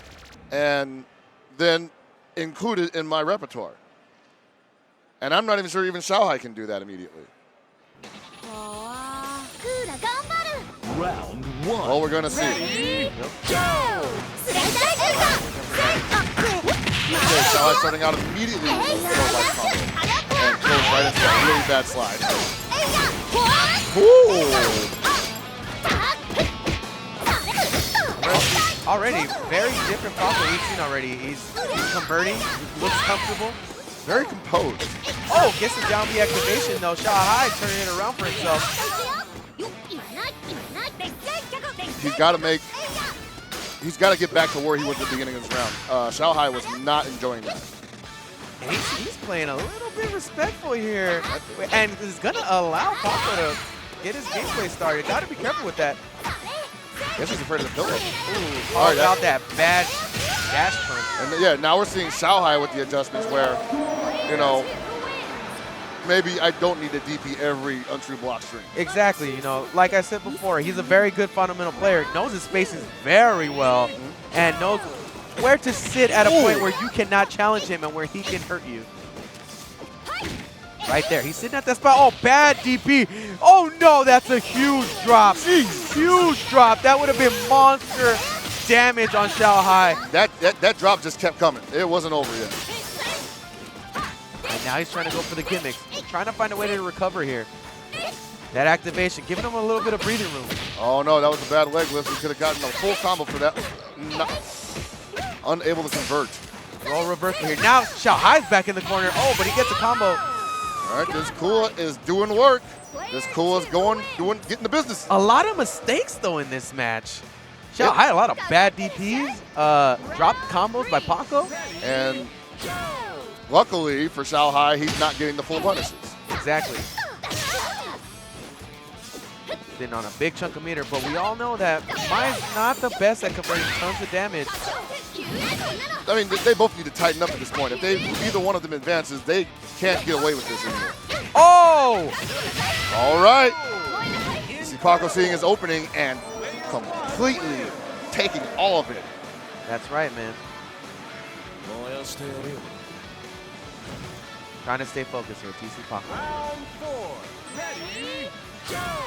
All right, this is a character we have not seen Xiao Hai play at this tournament so far. His K-Dash is very well known. Yeah. But I don't think he's pulled it out. Definitely the most effective character he has at whiff punishing a lot of normal. Oh, FRB. For yeah. Sure. So maybe he's going to try to utilize that in this matchup and use his superior footsie. But right now, putting the pressure on TC Paco and really playing the game right. And this is how he was really successful in his last match. Gets the cross up, gonna get some decent damage here. Paco's just ready for everything. That's what's going on. This is definitely his character. He's always on top of the opponent. Yeah, and you're making Xiao Hai feel like he can't press the button, and he's trying to challenge, wow. man. Walked and jumped right on top of that down B, but now has 0 meter. So that is a huge problem for Mai. He's had to consistently burn meter every single time. And now you got Iori 4 stocks. Got to watch out for that uppercut into super. Got to watch for that. RB, got to watch out for the scum Yeah, kill. so many things you got to look out for when you're playing against Iori. Oh, wow. All right, Xiao Hai making some funky decisions now. Yeah, oh. Okay, now Paco's finally got a meter here. Got something to work with. And there it is. Big damage coming in. The uppercut into super, which is really, really too good a damage. Yeah, it really is. It just kind of could have had activation there. Milks your bar. Really close to getting 2 meters for Paco. That'd be pretty big. Okay. He gets a touch. He's gonna. Oh, we got a touch. Now this is gonna be work. And once again, Iori with 3 bars. Very difficult decision that he had to make there. You know, the decision whether to get Iori off. Not gonna kill though. Not gonna kill. He's still gonna have to work for this win. Oh, gets a throw. That's a big. Paco. Oh, try to go for it again. The wheels are turning. The wheels are on full What's he gonna blast. do next? Oh wow, the aggression of Paco chasing him down. He feels the wind at his back. Really close to 1 meter. Oh, got a punish on that blowback. He doesn't do anything. He's hanging in there. Oh, no. Wow, the mix-up. No! Oh, wow. Xiao Hai with the perfectly timed DP on the hop. Paco kind of just falling apart there right at that last second. Not really sure what he was looking for. Wow, and really, really making Xiao Hai sweat there. He is. Wow. You see Xiao Hai just really annoyed at himself right now. Xiao Hai did not get to play for like a full 7 seconds. No. Like the look on Xiao Hai's face right now, he's back at the arcade learning how to play KOF again. Exactly, wow. Like, what am I doing wrong? Ooh. Paco looked really strong in that last one. Xiao Hai narrowly taking it. You know he wants that one back. Oh, it just walks right into the jump D. All right, we'll take that. Wake up grab. Turns it around, puts him in the corner. Ooh, very nice reflect. That literally was on top of her head. It still reflected it. He saw it coming. Or he anticipated it, rather. Oh. I like that. I like that. He's trying to get a read on him right here. I think Xiao Hai's going to give it to him. And that's what he's going to need. Oh, blocks the overhead. He's too fast for that. Oh, very nice setup there. That's pretty cute, yeah. Oh, wow. My God. Speaking of cute, here comes that cute damage. Oh, no. Xiao Hai is a full-blown sprint right now. Yeah, he's on fire. Lighten it up, man. He's ready. He's not happy pressing either. those buttons, man. That's that angry post-brown button. It's like, yeah. Got to make sure these things come out. No meter to cancel. Oh, very great decision there to roll out. People are not afraid of that cross-up anymore. They're just going to roll out of that. It's lame. It puts you back in neutral, but at least you're not getting crossed up and having to deal with a bunch of frame advantage for your opponent. Especially from the fact that in KOF 14, it's a lot more difficult to punish rolls, so you can get away with tactics like that. Yes. Oh! Paco! Pretty good damage. Wow, wow! Dude, 1 meter. Okay. Okay. Such meter, wow. Great usage of that meter. Much comeback. Oh, people are shouting Paco. They really want him to take this. It's the homie, man. And will Paco, once again, render this K-Dash ineffective? I don't believe so. Great call out. Oh, drops it at the end. Wanted to go for the reset. Oh, no, not blocking the overhead. A lot of people don't get to see that enough from K-Dash that much. Not a lot of K-Dash players go for that. All right, Xiaohai feeling it. Xiaohai remembering his place in the food chain, at the top of the pyramid. I am at the top of the pyramid. I was talking so much mess on Twitter. I better lock this down. Yeah. And Paco with almost insurmountable odds right now to deal with. Oh, does not go for second shell. He has a shot here. He can do some good damage. He's going to burn him. He needs to. He needs to make a statement right now. And now he just needs to play solid, just like he played at the end of the last one. He has been so great at scoring a lot of random hits and making this very nice backdash. Right now, actually, Xiaohai is playing into Paco's game. He needs to be very careful. He's going to give him a bar, too. Slowly knocking down that life. Uh-oh. Wow. Oh, wow. That is... He is so solid with mine. So solid. He almost turned it around. And I would even say, even though he had the life disadvantage, that mentally and the way the game was playing out, he was in the lead. All right, he's got 1 bar to work with here. Oh, no. Okay, Xiaohai not taking no more of that. Oh, all right. Press the button, man. This is going to hurt. What? Oh. I think he should have went for as much damage as possible in that situation. Oh, burns that up. That overhead will never hit in this level of play. Oh, yeah, Paco's going to reach deep in this one. He's going to try to make this happen. And just look how aggressive he gets, even though he was just a second ago in the corner and possibly nice looking at the end of his tournament life. Playing very solid Paco right now. Okay, that's going to be it. Xiaohai reading that perfectly. All right, man. Well played from TC Paco, though. TC Paco made a great name for himself, played with a lot of passion, and, you know, just made this tournament that much greater. It's a bloodbath. That's right, man. Shout out to TC Paco.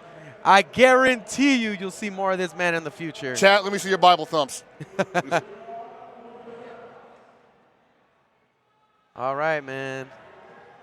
All right, man. Like, I am so happy we got to see TC Paco in this top 8. I'm so happy we got to see everybody in this top 8. It's been a great top 8. It's a great return for KOF to the EVO stage. I don't think anybody has any reason to be disappointed other than obviously in losing. Yeah, man, and we're working towards the winners finals now, and we're not going to be disappointed. No, I have to say this. Luis Cha coming in a monster in this tournament, and yeah, I just want to see how this plays out. And the thing is, like, I want to say that he might be a little cooled off now from that last match, but he came in cooled off. Yeah, dude. It doesn't matter to him. ET, dude, also. He had a match where it was like, he was also very cool because he was a little disappointed. I'm sure he was. In the way that he won. And I think he knows that, from a guy that plays at a very high level very often and plays other very high levels very often, players, that he knows that that's not going to cut it. Right. Like and that's what that disappointment is. Yeah. It's that he doesn't think he can keep that up in the next match. He needs to improve, like, in under 30 minutes. Yeah, you're not going to win EVO playing that way. No. And he would know, of all people, he would know. Yeah, he's come very close before. 2014, famously, almost got in the grand finals. Almost got the gold. Yep, and this is new territory for Luis Cha, man. Most definitely. Definitely put that down in the history books. He's made a winners finals at EVO. I mean, like I said, how many people are about to claim this man? All right. Oh, that's my boy, man. It's my homie day one. I used to play with him every week. All right, button check over, I believe. I think he's just going to go right into it. So how do you think this match is going to play out? I think, well, Because right now, Luis Chaw's, the whole tournament, he's just had very, very solid play and forces you to make mistakes. I think potentially he can do that to ET, but Yeah. I also think ET, after being disappointed with his performance in the previous match, is ready to make adjustments where he has to, you know? And we have seen in the past that ET does get into his own head. Oh, definitely. He's that type of guy. If you saw how the World Championships played out, he pretty much lost to himself. And the unfortunate thing about it, though, is like when he lost to himself like that, he basically couldn't learn how to do better with his characters. He had to be a better person, a better player. Exactly. The mental hard. aspect. And I have to say, there's a character advantage here for Luis Chaw. Oh, for sure. Despite how Billy can control certain space, I don't think he's that threatening. And it's saying that he's able to convert some decent damage. But, you know, that's the way he converts is not off of anything really solid. No, it's just simple hits. It's simple 1, 2, 3, 4s. Yeah. But ET making it work, man. There is a code to be cracked with Billy Kane. But I feel like so many people struggle with that they give up and look for the obvious answers. Right. The more classic answers, like I got a reversal, I'm going to use it. And then they lose opportunities to maybe use some of the tools that make Billy strong. Like it or not, the man will pretty much trade with anything. Ooh, nice connection there. That was a crazy confirm. We didn't believe, man. We did not believe in this Billy. Right now, other than my foot being in my mouth, Yeah. ET is basically proving that Billy is capable of standing up to these zone-heavy characters that have fireballs. And yet, even though we just saw ET take those 2 rounds, I have to say, I'm not convinced still. You still think there's a chance? Yeah. Oh, look at those cross-ups. Dude, he's in there. All right, down C. Again with the down C. He's got to run into it, man. Hold this mop bucket. You lucky you ain't got meter. I'm really surprised Luis Chaw's just running into these ranges that Billy's so optimal at. I got to think he was getting a little impatient because he wanted it to play out to his advantage so badly. Oh, that's really good damage. That's Wow. really cool. I like it. An outcome. But at the same time, Player 2 wins. he needs to do that more right now. He needs to find himself in that situation because I think he was getting a little impatient. It's really surprising from a player like Luis Chaw because he has very strong zoning and footsies that when he gets in a certain range, he's not playing that. He's not trying to bait anything really. He just kept running into normal. Right. And then we saw him go with the raw overhead. Okay, nice close stand. Oh, Hey, wow, another overhead with a rope. is Crown him. so successful with that so far. Definitely got something working for him. Okay, he knows to block all that. All right. And ET just daring him to come forward.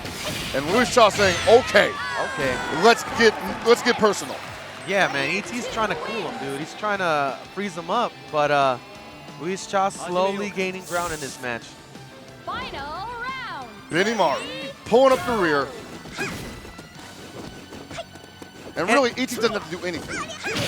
And I think a characteristic thing of Luis Chaw is you kind of, when you play against him, you kind of don't feel like you're falling that far behind. He makes it feel like you still got a chance. Like a war Oh, attrition big almost. That's going to be it. Yeah.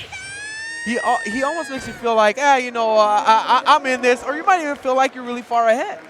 And then all of a sudden you take that one little, you step on the landmine. Exactly. But ET, successful in pretty much cooling him and freezing him down. Yeah, I mean, this is tough, too, because, like, it's late right now. People are probably like, I've been up all day playing KOF. Yep.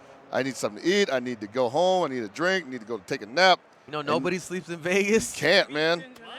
There's blood to be spilled. Oh, man, jumps right over that fireball. And now ET's on the aggression. Pressing buttons, Luis Chaw. Oh, almost gets that punish. Now Luis Chaw has him in the corner. Oh, he's getting busy. He's ready to get this started. He realizes he's in a winner's finals, and he needs to take this with aggression. Oh, man, that blowback could have been curtains. Oh, man, and they're both throwing at each other right now. Haymakers. Oh, it's getting wild. Woo, with the jumpy. Oh, man, he just wants to keep him in that corner. Fighting right back. Here we go. One after another. And we've seen if he gets the bar, he's going to use it. Luis Cha is getting hot. Bombs! What? Bombs! Was hot. Somebody lit that match. That fuse was short. That fuse was maybe 2 inches long. I don't know how he snatched that one away. Wow, I just don't know how that played out. And it's just like you said, E.T. thought he was in control. And Luis Cha told him, you're never in control. Exactly. Amazing. All right, man. Wow, so much action in that first match. Seriously.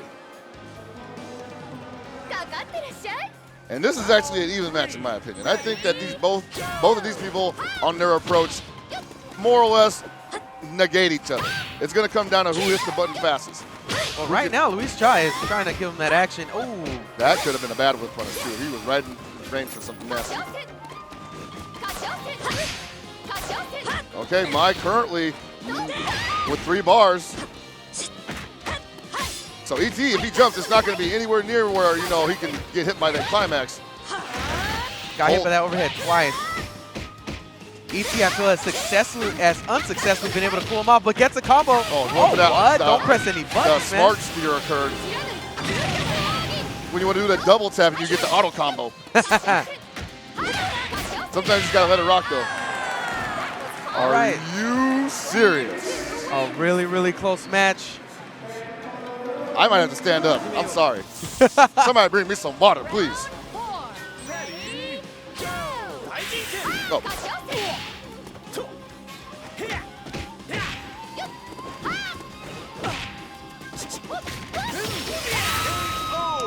Oh, no. Uh-oh. We're coming down to it. It's almost time. It's time to knuckle up. Man, I don't know, man. E.T. always has that face of like, man, I hope I take this. And Luis Cha trying, as you say, trying to get buck. Yeah, he's trying to get wild, and he was successful. And I feel this was the first strategy he was trying to do. But then he cooled off, and it got a little unsuspecting for E.T. Oh, what a deep jump D. Even he didn't expect that to happen. Oh, man, he wants to explode that right now. Nice challenge there. Able to consistently stay in his face. Luis Cha got really good meter here. All he needs is one touch. He's trying to break that guard, so he's working on one touch. his purple guard meter right now. Made him roll back in the corner. Oh, big He's punish. going to explode. He's dead. He is going to explode. He's dead. Fancy. Enter the dragon, baby. Yo, eat this lizard. What a sick finish on that. Luis Cha showing him, I may look calm on the outside, but inside rages a crazy fire that is willing to explode at any moment. What they don't know about Luis Cha is that he is bat doo-doo insane. Dude. Inside of that calmness. Like, you ever heard this dude talk? It make no sense. Sound like Xanadu. That's how you don't get a read on him. Nope. It's hard to get a read on this guy. Dude talk just like Xanadu.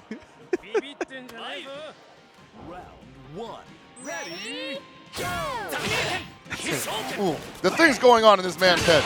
E.T. needs to get a read on it. E.T.'s got a crazy streak also. We've seen it before. Once he gets going, he will go completely bonkers on you. And I feel this is what initially the speed of the game that Luis Cha wanted to play at. But E.T. was able to cool him down. However, Luis Cha made an adjustment where now it's his game. We're playing at Luis Cha's pace right now, and E.T. needs to slow it down. Right, E.T. needs to slow it down, but at the same time, I'm not entirely opposed to him going a little back on himself. But I don't think he's gonna. I don't think he's gonna find it with Billy. I don't think he's gonna find that with Billy. Man. Billy is just. He's just so linear. And Luis Cha is at supreme comfort level. Look at the way he sits. He's off the edge of his seat. You know, he's just ready to play. He's ready to just cook that spine up real quick and like, watch me win this $14,000. Oh boy. Shut down that offense. All right, now we're seeing the jump back D's from Benny Morrow here. That's when he's starting to panic. All right, got some offense going here for E.T. Gets the sweep to knock him back. Okay. This is down.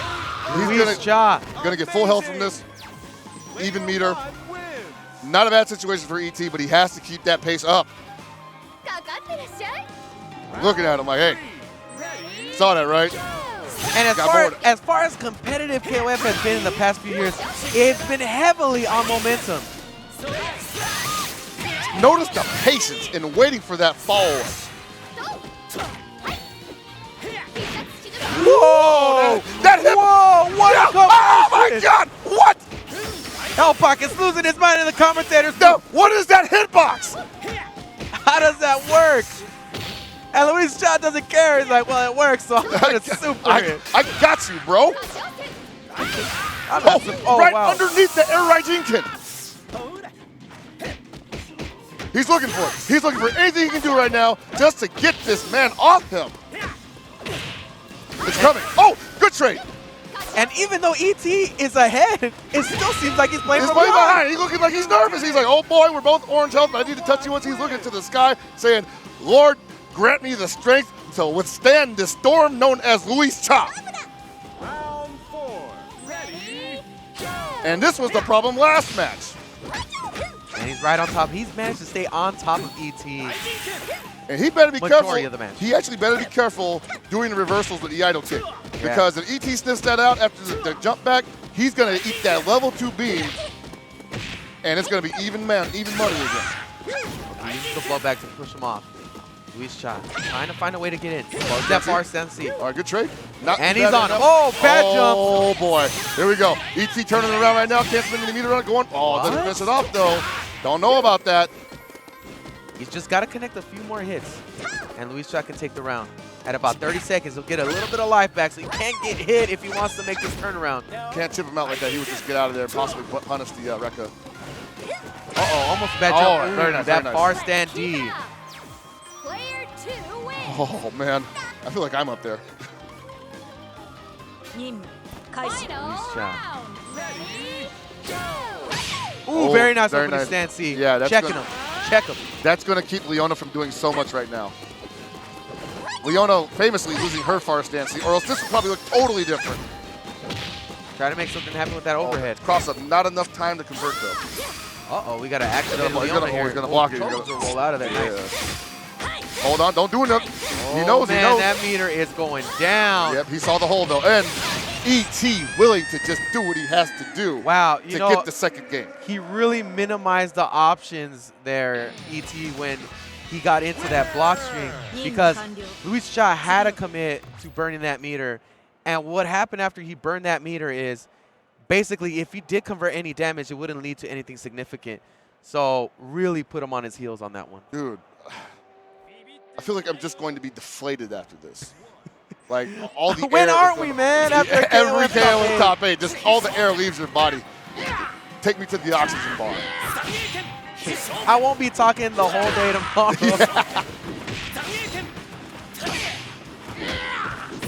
Okay. All right, nice safety. Picking his spots right now, ET. Okay with being in the corner. Oh, challenges him. To roll out anytime soon here. Yeah, he had to get out of that. It was looking nasty. Wow. Damn. Hitbox on that.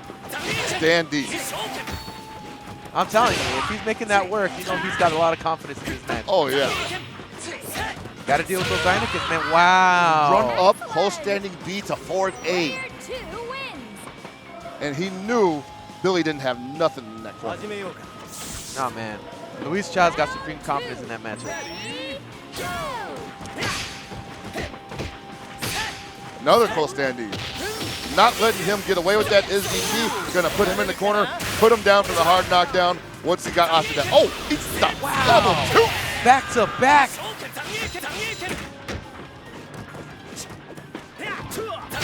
ET, totally confident, totally composed. This is the first time I've seen confidence in his play. The way he's playing right now is a very confident player. And I think that stems from the fact that he was able to snatch that last game.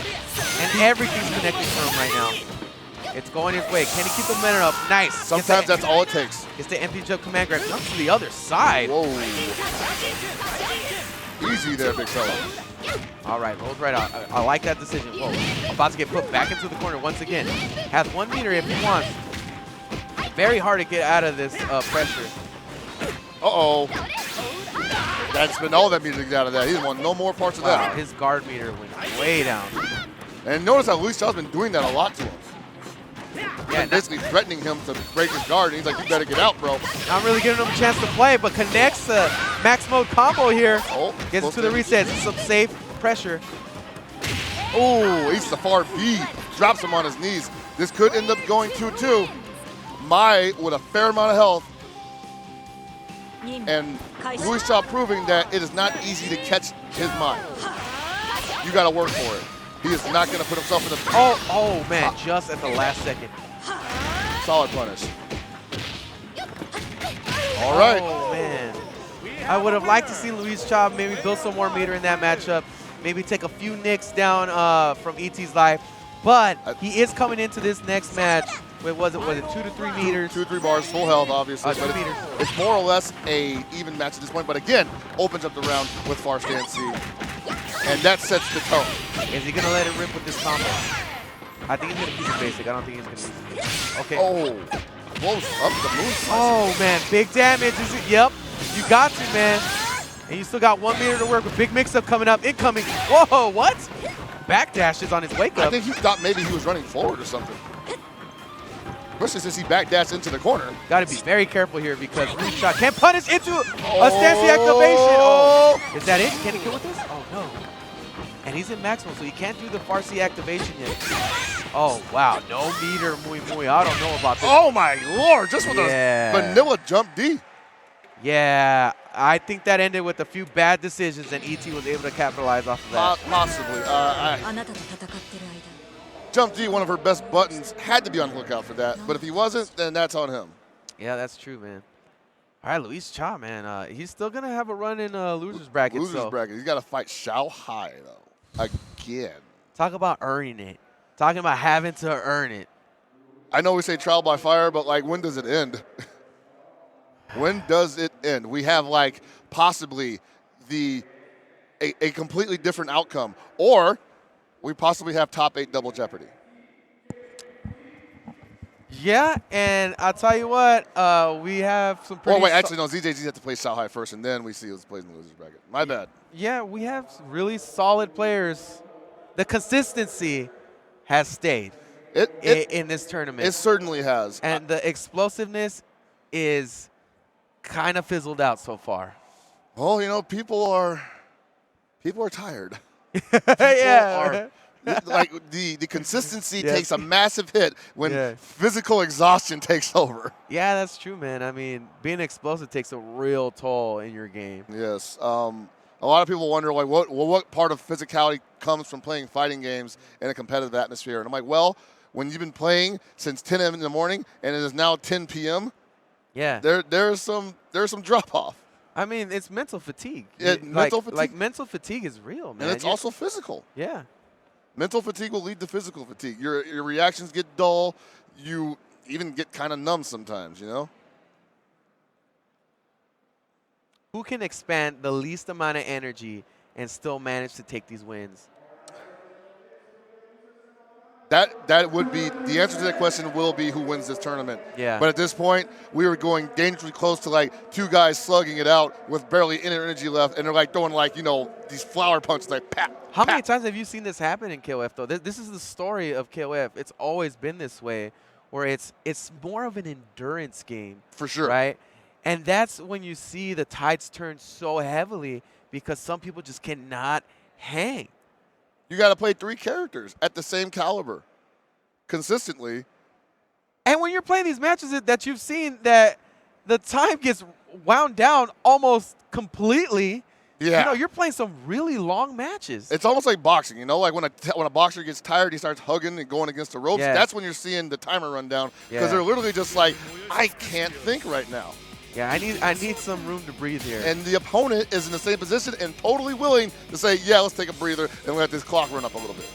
And that's why you see people, to be honest with you, pick top tier because it allows them some breathing room to not have to think too much, you know? Yeah. Whereas if you're playing low tier, often you have to think a lot. You have to outthink your opponent constantly. And in a tournament that can go this long, in a game that lasts this long, it is very difficult to come out on top. Very much so. I think that what we're seeing right now is well, there's such a thing as a second win. I think we could possibly be seeing that here, you know? A second wind only gets more beneficial if you're using the top tier. You're not being forced to think so much about it. You're allowed to catch your breath. And then if your opponent ain't in step, you tear them apart. Yeah, and we've often talked about how, as far as endurance, Xiaohai usually is the one to endure everybody. Yeah. And he's taken wins and championships simply just because of that skill set. Not so much his reactions and his play got him to the grand stage, but his endurance is what allowed him to come out the victor of the whole tournament. And we got to see if this is going to play out that way, because Bridget seems like a dude that is very much in control. Oh, this dude don't even look like he sleep, dude. Exactly. Like, I don't think this guy sleeps. Like that's the sleeping thing. He's just sleeping with his eyes open. Complete control of his emotions. This is a 2 out of 3 set. It's still loser semifinal.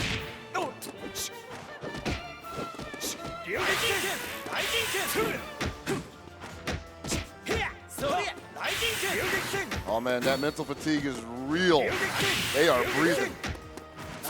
Yeah, no real big reads here. Just playing it by the numbers. Xiaohai not risking himself too much. He gets an activation here. Caught him jumping. Oh my lord. Stuffing the aggression right now, Xiaohai. And Bridget right now kind of putting himself in the corner. Not really able to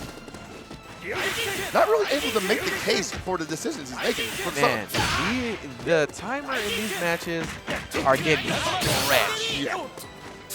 At this point, health regeneration isn't even a thing. It's about just winning the round. Wow, and these activations that he's just literally just activating at will. I mean, I noticed what he's doing, though. It's keeping Xiaohai from pressing a button because he hits him with the block string, and he realizes that puts pretty much a finite amount of time on what side. Are we going to see a timeout? I don't believe it. It depends on who cares the most right now. No that's way. a timeout. That's a timeout. This is... Oh! Wow, 2 seconds. This is the story of this tournament. Jesus, way to put these guys through so much stress to constantly work down that clock. My throat is killing me right now, but wow, that is another example of Xiaohai just unwilling to do what he has to do to win. Like you said earlier, man, this is going to be a war of attrition. We can keep it up. I mean, over time, Xiaohai will show the cracks. And I think Bridget will... It's up to Bridget to just hang. Just to hang, yeah. You know, really, at this point in the game. Because he's got everything that he needs to win. But mentally, can he stay in the game? And I think the way he plays, it's actually easier for him to do that. Because he's not thinking on a manner of like, how am I going to blow this guy up? How am I going to open him up? He's more thinking like, how am I going to make this guy think he has to open me up? And what's so crazy is KOF is a pretty fast game, but they've slowed it down. Nice call out finally. Getting a little happy. And that was rare. Just didn't block anything there. Oh, whoa. That was a little high, too. Might have gotten the punish on the way down, but didn't bother going for it. All right, now they're starting to see. So the activation there on block is just to keep Xiaohai on that defense just a little bit longer so that Bridget can possibly think about his next attack. Oh, that was you, baby. Could have possibly been going for that throw because that jump in was pretty high. Yeah, that happens sometimes. You think you had to grab, you get the close C, and it hits, and you're just like, well, I wasn't ready for that. Round 4. Ready, go! Okay, again, just keeping Xiaohai from hitting buttons. Wow. Wow. Bridget just went into that sequence, and Xiaohai didn't get to play. Just threw out all the dirty dishes. He's like, we don't wash this no more. We're going to buy some new ones. Oh, a little bit on the edge of his seat there. Okay. Yeah, Xiaohai's a little... Both have 3 meters. This game's a Full roller life. coaster, man. Oh, It's this activation. Athena. Pretty good damage. He's gonna go for it. Yes. Oh boy. Don't let Wow. the sweet face fool you. She is actually an evil woman. Ooh, burns a meter to do a QC rollback. Uh-oh, don't count. Don't. Oh, he knew better. He knew better. Called that out. That was a little too obvious. The cute stuff only works once or twice. Now, very close to the 6 amount of life here. All right, he's got the leg. Oh, the but overhead. did not see the overhead coming. I Too definitely many said things on his brain. I definitely said earlier that overhead would not hit at this level of action, but we are talking about this level of action plus the exhaustion level. Yeah, we're late in the game, and overheads are going to start being a factor. Dude, slobber knocker incoming. Hold on to your butts, ladies and gentlemen. You know, because earlier in the matches, you will have that capability of considering many options at once, right? But once you get later, it's like, now I have to make the option of, do I spend that much mental strength to think of all these things, or do I commit to one side of things and allow the gameplay to open up for myself? And that's where we're at now. And now you're going to start seeing some of these things that wouldn't really hit start landing. That's cool too, though. It is cool, man. I mean, tournament play can be very deep. I mean, exhaustion, frustration, execution, Yes. all these things will play a factor in these types of tournaments. And I think in KOF, very to extremes. Yeah. You get tested every time. There's so many like interactions that occur in under like 2 seconds. Ooh. And right now, Xiaohai turning it up a little bit. Got a little bit of that wind back. Oh, What a no. big bait. A little too turnt. Gets another combo. 2 combos back to back. Decides the guard cancel roll out. DPs, we got those. Slow down the gameplay a little bit. Put Joel back in the corner. What's he looking for? He's looking for a spot. Wow! And the whole time he's looking for something, Bridget just runs in and gets a combo. I actually reeled back in my seat because whenever you get hit by that kind of thing, you're just like, what? Definitely were not expecting that. And Xiaohai thought he had control, thought he slowed down the gameplay, and right at that second when you thought you had control, Bridget just runs in and connects for a combo. Stubbed all his toes. All runs into the Raijinkin, though. Can't do that too many times. He will. DJZ doing very, very well so far. Oh! Ooh, very nice finish. Xiaohai wants something solid right now. He is not happy with this turn of this. Has not really been able to get his footing so far, right? Yeah, ZJZ is pretty much leaving no openings. Wow, and however, then after we just say that, he literally lands every single thing. But look how he did it. He had to do some deceptive work. It wasn't just bang, bang, bang, bang on the door. It was, all right, I don't want to open the door anymore. And then, okay, well, don't leave. And then he blew him up. Yeah.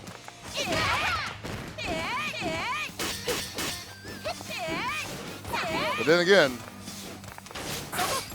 the way ZJZ plays Runaway with Mature, it's definitely a kind of situation where Xiaohai could crack. So far, wow. Oh, there it is. The offense and getting the damage. He's been on top of him the whole match. And the Xiaohai is not playing. Yeah, and the DP there was unwarranted. He just thought that he was going to continue the pressure there and he's going to blow it up. And that's a dangerous gamble. Have you noticed how in this match, Xiaohai's great reactions has not even really been a factor? It can't be. He has no opportunity. Or the opportunities he is taking are, they're not really there. Yeah. And I know we keep switching between ZJZ and Bridget, but Bridget is really good at hiding his mistakes. Yeah. And that's what I'm noticing more than anything. Oh, blocks the overhead that time. Yeah, but look how confident Xiaohai was in that overhead.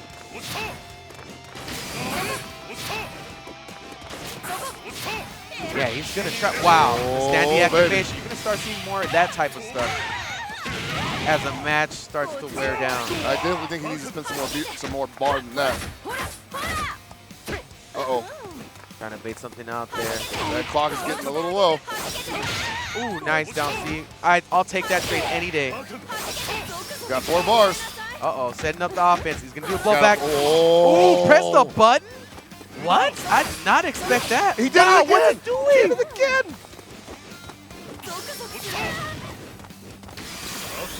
Calls him out. Calls him out. But there is no infall at that point of the super. Wow. He was nowhere near in range for that to work. He did that super at the worst range ever. Yeah. He thought maybe he would catch it before it comes out, but the thing was, like, that fireball was already out. He just couldn't help himself. And it's not like, because of the distance that he's at and the speed that that fireball comes out, is eventually when that fireball comes out, it's at full mass. Yeah. Like, there is no startup on that, yeah.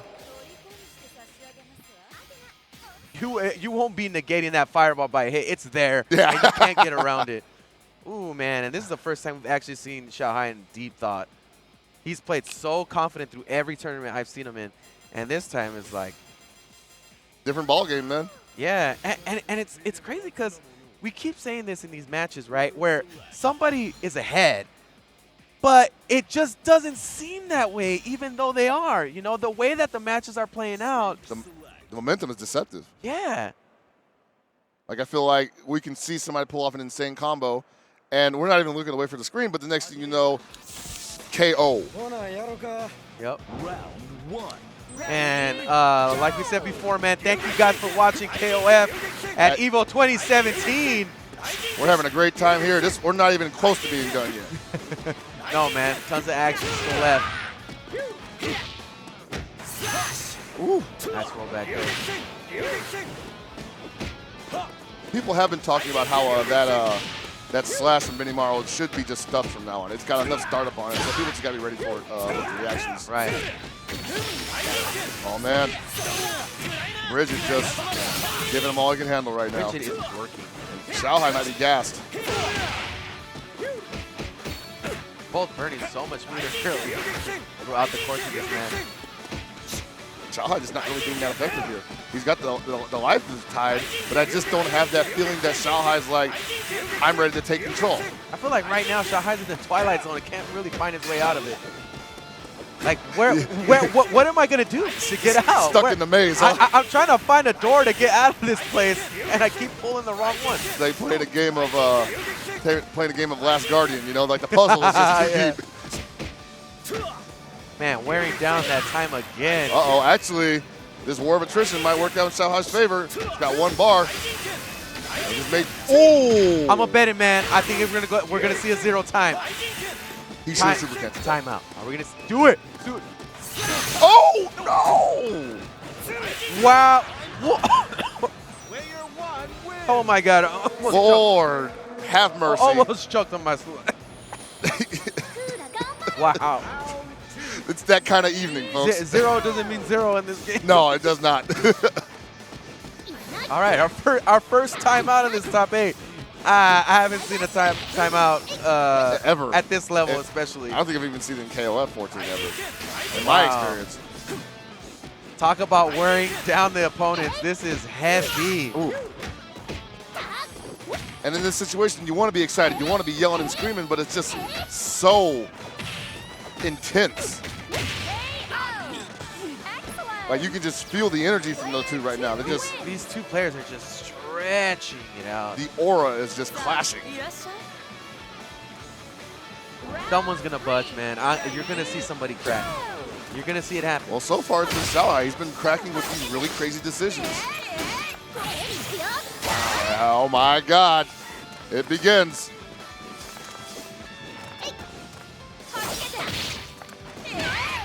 Is Xiaohai getting his footing here?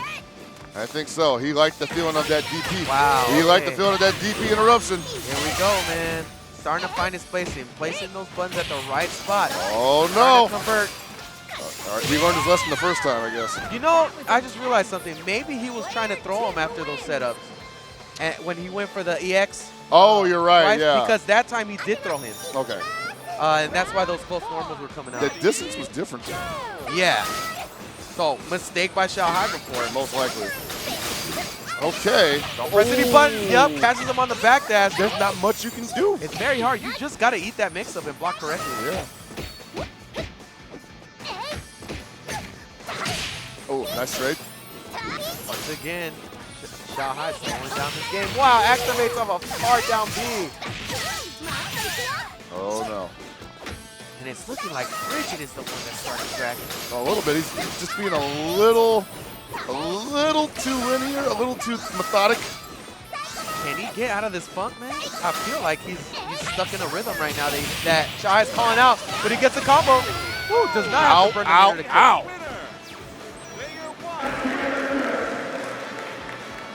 Woo, chewing on that gum, chomping on it.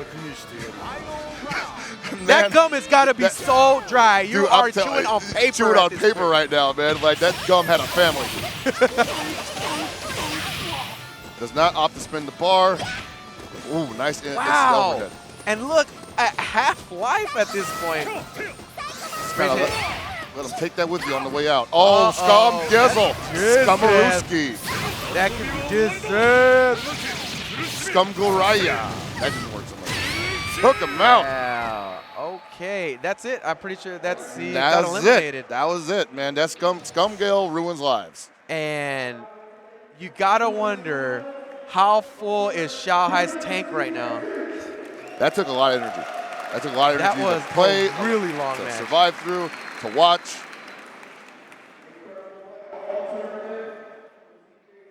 Yeah, ZJZ, man. Congratulations to him. He had an amazing run. Ooh. And definitely left his mark on those players, man, because they're not. It's like after you see all these boxers go through a bunch of fights, and you're like, that dude is not the same guy anymore. Yeah. And right now, that's what you see in Xiaohai. Yeah, Xiaohai over here slurring his words and everything. He's punch drunk right now. And, you know, Luis Cha got a breather, and Xiaohai's got to jump right back into it. This is so rough. That is. And we've seen this in KOF, how this usually does not work in their favor. You have to be a monster. You have to be a 2013 Reynolds, basically. Dude, I don't know, man. He's got to find the juice somehow. I don't know how he's going to do it. Uh-oh, here we go. He might be literally going to look for some right now. He's like, dude, give me my Gatorade. Yeah. Activator. I got the sweet stuff in this one, baby. And these two for sure wanted. Well, I'm sure Xiaohai wanted this run back. I'm sure Luis Cha would have liked to have been in grand finals in the winner's side. Yeah. But do you think he wants to think on that level again? Because, like you said, he has that breather. But does he recognize that Xiaohai is exhausted? Will he overextend himself? I mean, you have to think so, right? You have to think that after that whole run that he just had, that this is my chance. I need to strike hard, strike fast, strike first, you know? If he can recognize it early enough, I think he can steamroll him. I think so too, and it's to the advantage of Luis Cha because he's always playing comfortable. If Luis Cha gets to play comfortable in this match, less energy he's going to use. Easier for him to convert. He's going to see the gameplay mentally a lot easier. And Xiaohai, I really think in this match, Xiaohai's going to have to put the work in. To make this work. Xiao has the burden of proof, as it were. Yeah, he's going to have to get put on the grind. Ooh. Stage select. Stretching this tournament out, man. Dude, let's do it. All right, guys, we're in grand finals. We got Luis Cha versus Xiaohai. This is it, fellas. Oh, man, that immediate jump deep. Maybe Xiaohai has a little bit left. Oh, this is Losers. Oh, yeah. Hey, the fatigue is real for the commentators, too. Yeah, exactly. It's real, man. Okay, that far stand B. Keeping him a little bit honest. He's going to throw another one out there. No, didn't get another chance to. Like we said, man, Xiaohai's going to have to put in the work, and he's willing to do it right now. It is a possibility that he was saving this for Luis Cha. Like, he just barely survived Bridget, and he's like, all right, time to show you what I learned.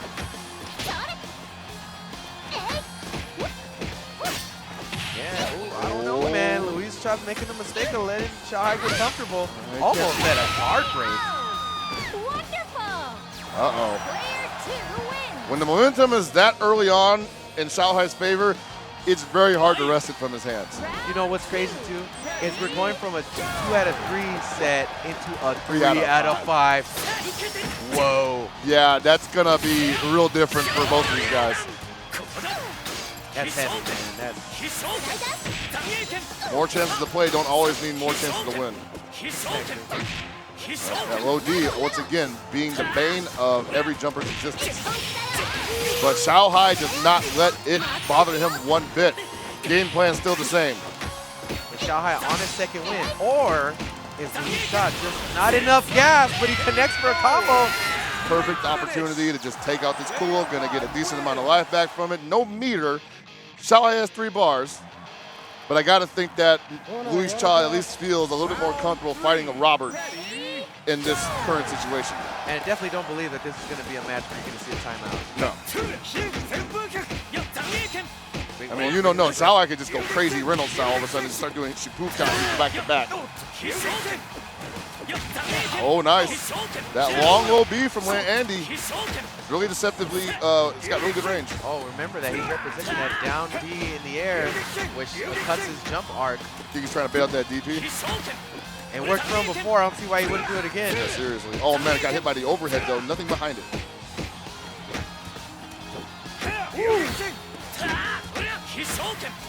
MC, very, very, very strong team. Picks up a good amount of range. Ooh, that Zyna can connect. I'll take that trade any day. Seriously, Luis Cha right now playing this great, not overextending himself too much, and just letting Xiaohai show him his hand a little He's bit. sitting in the pocket too. Look at him. He's right in his face. Oh. Close to a guard break though. There it is. There it is. All that work. There it is. He did it again. Luis Cha. He did it again. Ultra this. Woo! This is the second time he took advantage of his reactions and cut that jump arc short. Lord have mercy. That is a very unique thing that Andy can do. And he is taking full advantage of that against Xiaohai. And now has put him on his heels. Nice. Oh man, Xiaohai not confident. Little cautious here. No activation off that. All right, blocked that time. Got him out of there, but he's still dealing with this Mui. 3 bars. Gonna have full health, full bar. He's gonna have to hurt her immediately. Cannot hold anything back. No more smart play. Get in the mud. Go dumb. Exactly. Turn up. Let's see those random activations. Let's put them in the mix-up. Let's put them in the grinder. That's what's gonna make Luis Cha uncomfortable. I'm so surprised that Luis Cha makes it so difficult for Xiaohai to get in his optimal range. Right? Because Iori is almost always in optimal range. Like, at what point is it bad for Oh, him? there it is. There, yeah, ran right into it too. Not enough to kill, but, well, actually, he's gonna do it? No, he did not do it. Folks, please remember, wow. Oh, no, that's gonna be 1 for Xiaohai. So whenever we get down to Xiaohai as Iori, remember, folks, when he gets into that stand D range, that is going to be heavy into the gameplay. Yeah. That's going to be where he wins and loses in that exact range. And Luis Cha has to try to figure out a way to circumvent that. It's tough. It's really tough. That move is just so good. It has so many different uses, and it leads to big damage. So you got to ask yourself, you know, do I even want to deal with it, you know? Would I rather just jump in and eat like a really light DP? Yeah. Because anything's got to be better than getting that boot in your mouth and then getting max loaded. Yep. Ooh, stuffs the far stand D. Not today, Xiaohai Here says. we go. This is typical of Xiaohai. The way he's playing right now, he's at the right distance, he's pressing the right button. He's timing them very well. Momentum's turning up. Far stand C. We're seeing more of that now. He definitely was not utilizing that much. He's calling out the rhythm of Luis Cha, which is another thing that you see very often from Xiaohai. Okay, this is going to be big damage. All that work that Xiaohai just put in and making good reads and great positioning. Erased. Oh. Whoa. That was hot. And Luis Cha not happy with that turn of events, but still going to be in an okay position to take out this Kula fairly quickly. And Xiaohai just gets to touch him a few times, more or less. Build some meter. Trades are fine. He's got the character to slow this down, Luis Chai. Fireballs and the fact that he can sign again and zone very well with his normals. All right, well, that's pretty much an eraser of the first round. Xiaohai ready? And Xiaohai did put a lot of work in trying to get rid of that first character for Luis Chai. Sometimes those first characters, that's where the biggest blow up is, you know? That sets the tone for almost the entire match.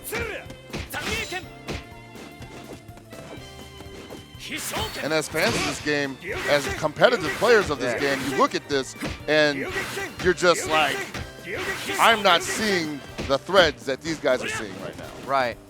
There's so many options available to them.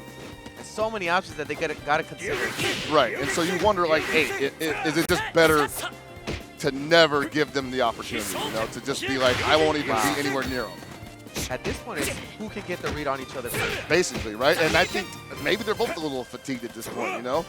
I'm sure that last loss probably took a little bit out of Luis Chai's gas tank. Uh-oh. And a random activation. Oh, no cross up, but gets the conversion anyway. Big damage. Oh, we're going to see it. Oh, wow. Boom, boom, boom.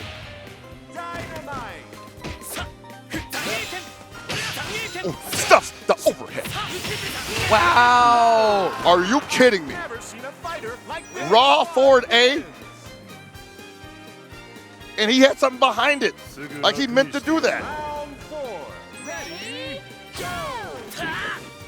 Just stone cold killer. Already got him down to his Iori. Dude. Like I said, man, it's all about that stand D range like he just activated right now. Varyavi's going to get this Andy out of here because he realizes Andy has been a problem in his side for almost the entirety of the match so far. Now that we're back down to Iori versus Mui Mui, once again, this is going to be stand D the game for Xiaohai. How he works around that and how Luis Chai works around that is going to be very, very big. I think he might want to look into the low B. The low B might go underneath it. Because low B definitely drops Mui Mui's hurt box quite a bit. Either that or overcommit to something. There it is. He gets a jump in because Xiaohai's looking for that standing connection and gets it again. There it is. He put the distance between them that would make that optimal, and he went for it again. Got it. Oh, drops the final hit of that. Oh, the cross up too high, though. Not deep enough. 4 meters to work with, though. Do some big damage. Oh, man. All right. Xiaohai going to play this nice and cool. No reason to get crazy. Oh, no activation off that far C. No reason to get buck wild. It is now on Luis Chai to win this match. Oh, again. Wow. Bar stand D. He is willing to do that. And what do you lose in doing that and just activating the stand D, right? Nothing. There's so much mix-up potential, so many options to continue your offense. Right. I mean, really, it's like what Bridget was doing to him earlier, when Bridget was just doing block strings into activation, into mix-ups. Yeah. It's already so difficult to get around Iori's stand D. Yes. It's to a major benefit for you to use that tactic. And I don't think he was ignoring it up until this point, but he's definitely believing in the power now. Right, both of these guys not looking to be anywhere near each other. They just want somebody to run into their foot. All right. Unfortunately, Mai with no invulnerable reversal to really blow up that ice kiss. Whoa. That didn't touch her at all. Wow. Got high stuff. Oh, right. Oh, man. This is a strong lead he's got. Here we go. And it's the consistency once again coming through. Player 2 wins. He found his footing. Now, Luis Chai is not a man I believe ever gives up.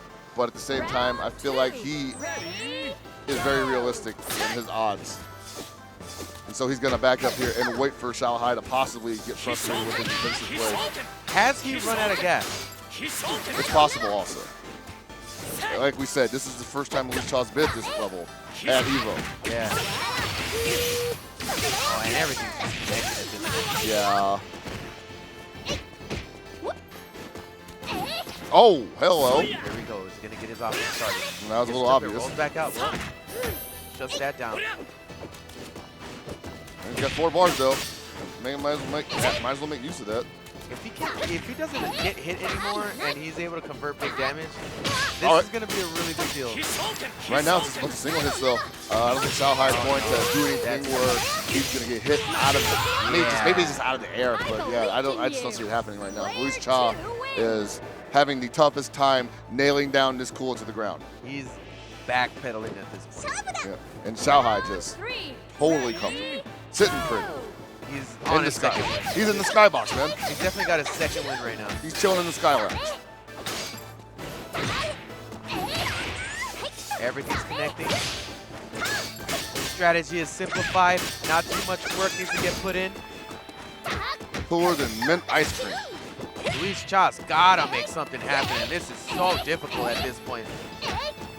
Got a ton of meter though. All right, the wake up grab. Something can happen here.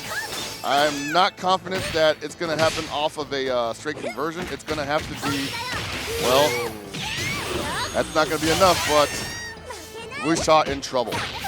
That could be it, ladies and gentlemen. Whoa, Oh, gambles on it, gets it, Okay. but is that not enough to kill? And He's gonna need more than 2 hits to get dude, that. Yeah. the raw DP after the empty jump. Xiaohai advances into grand finals.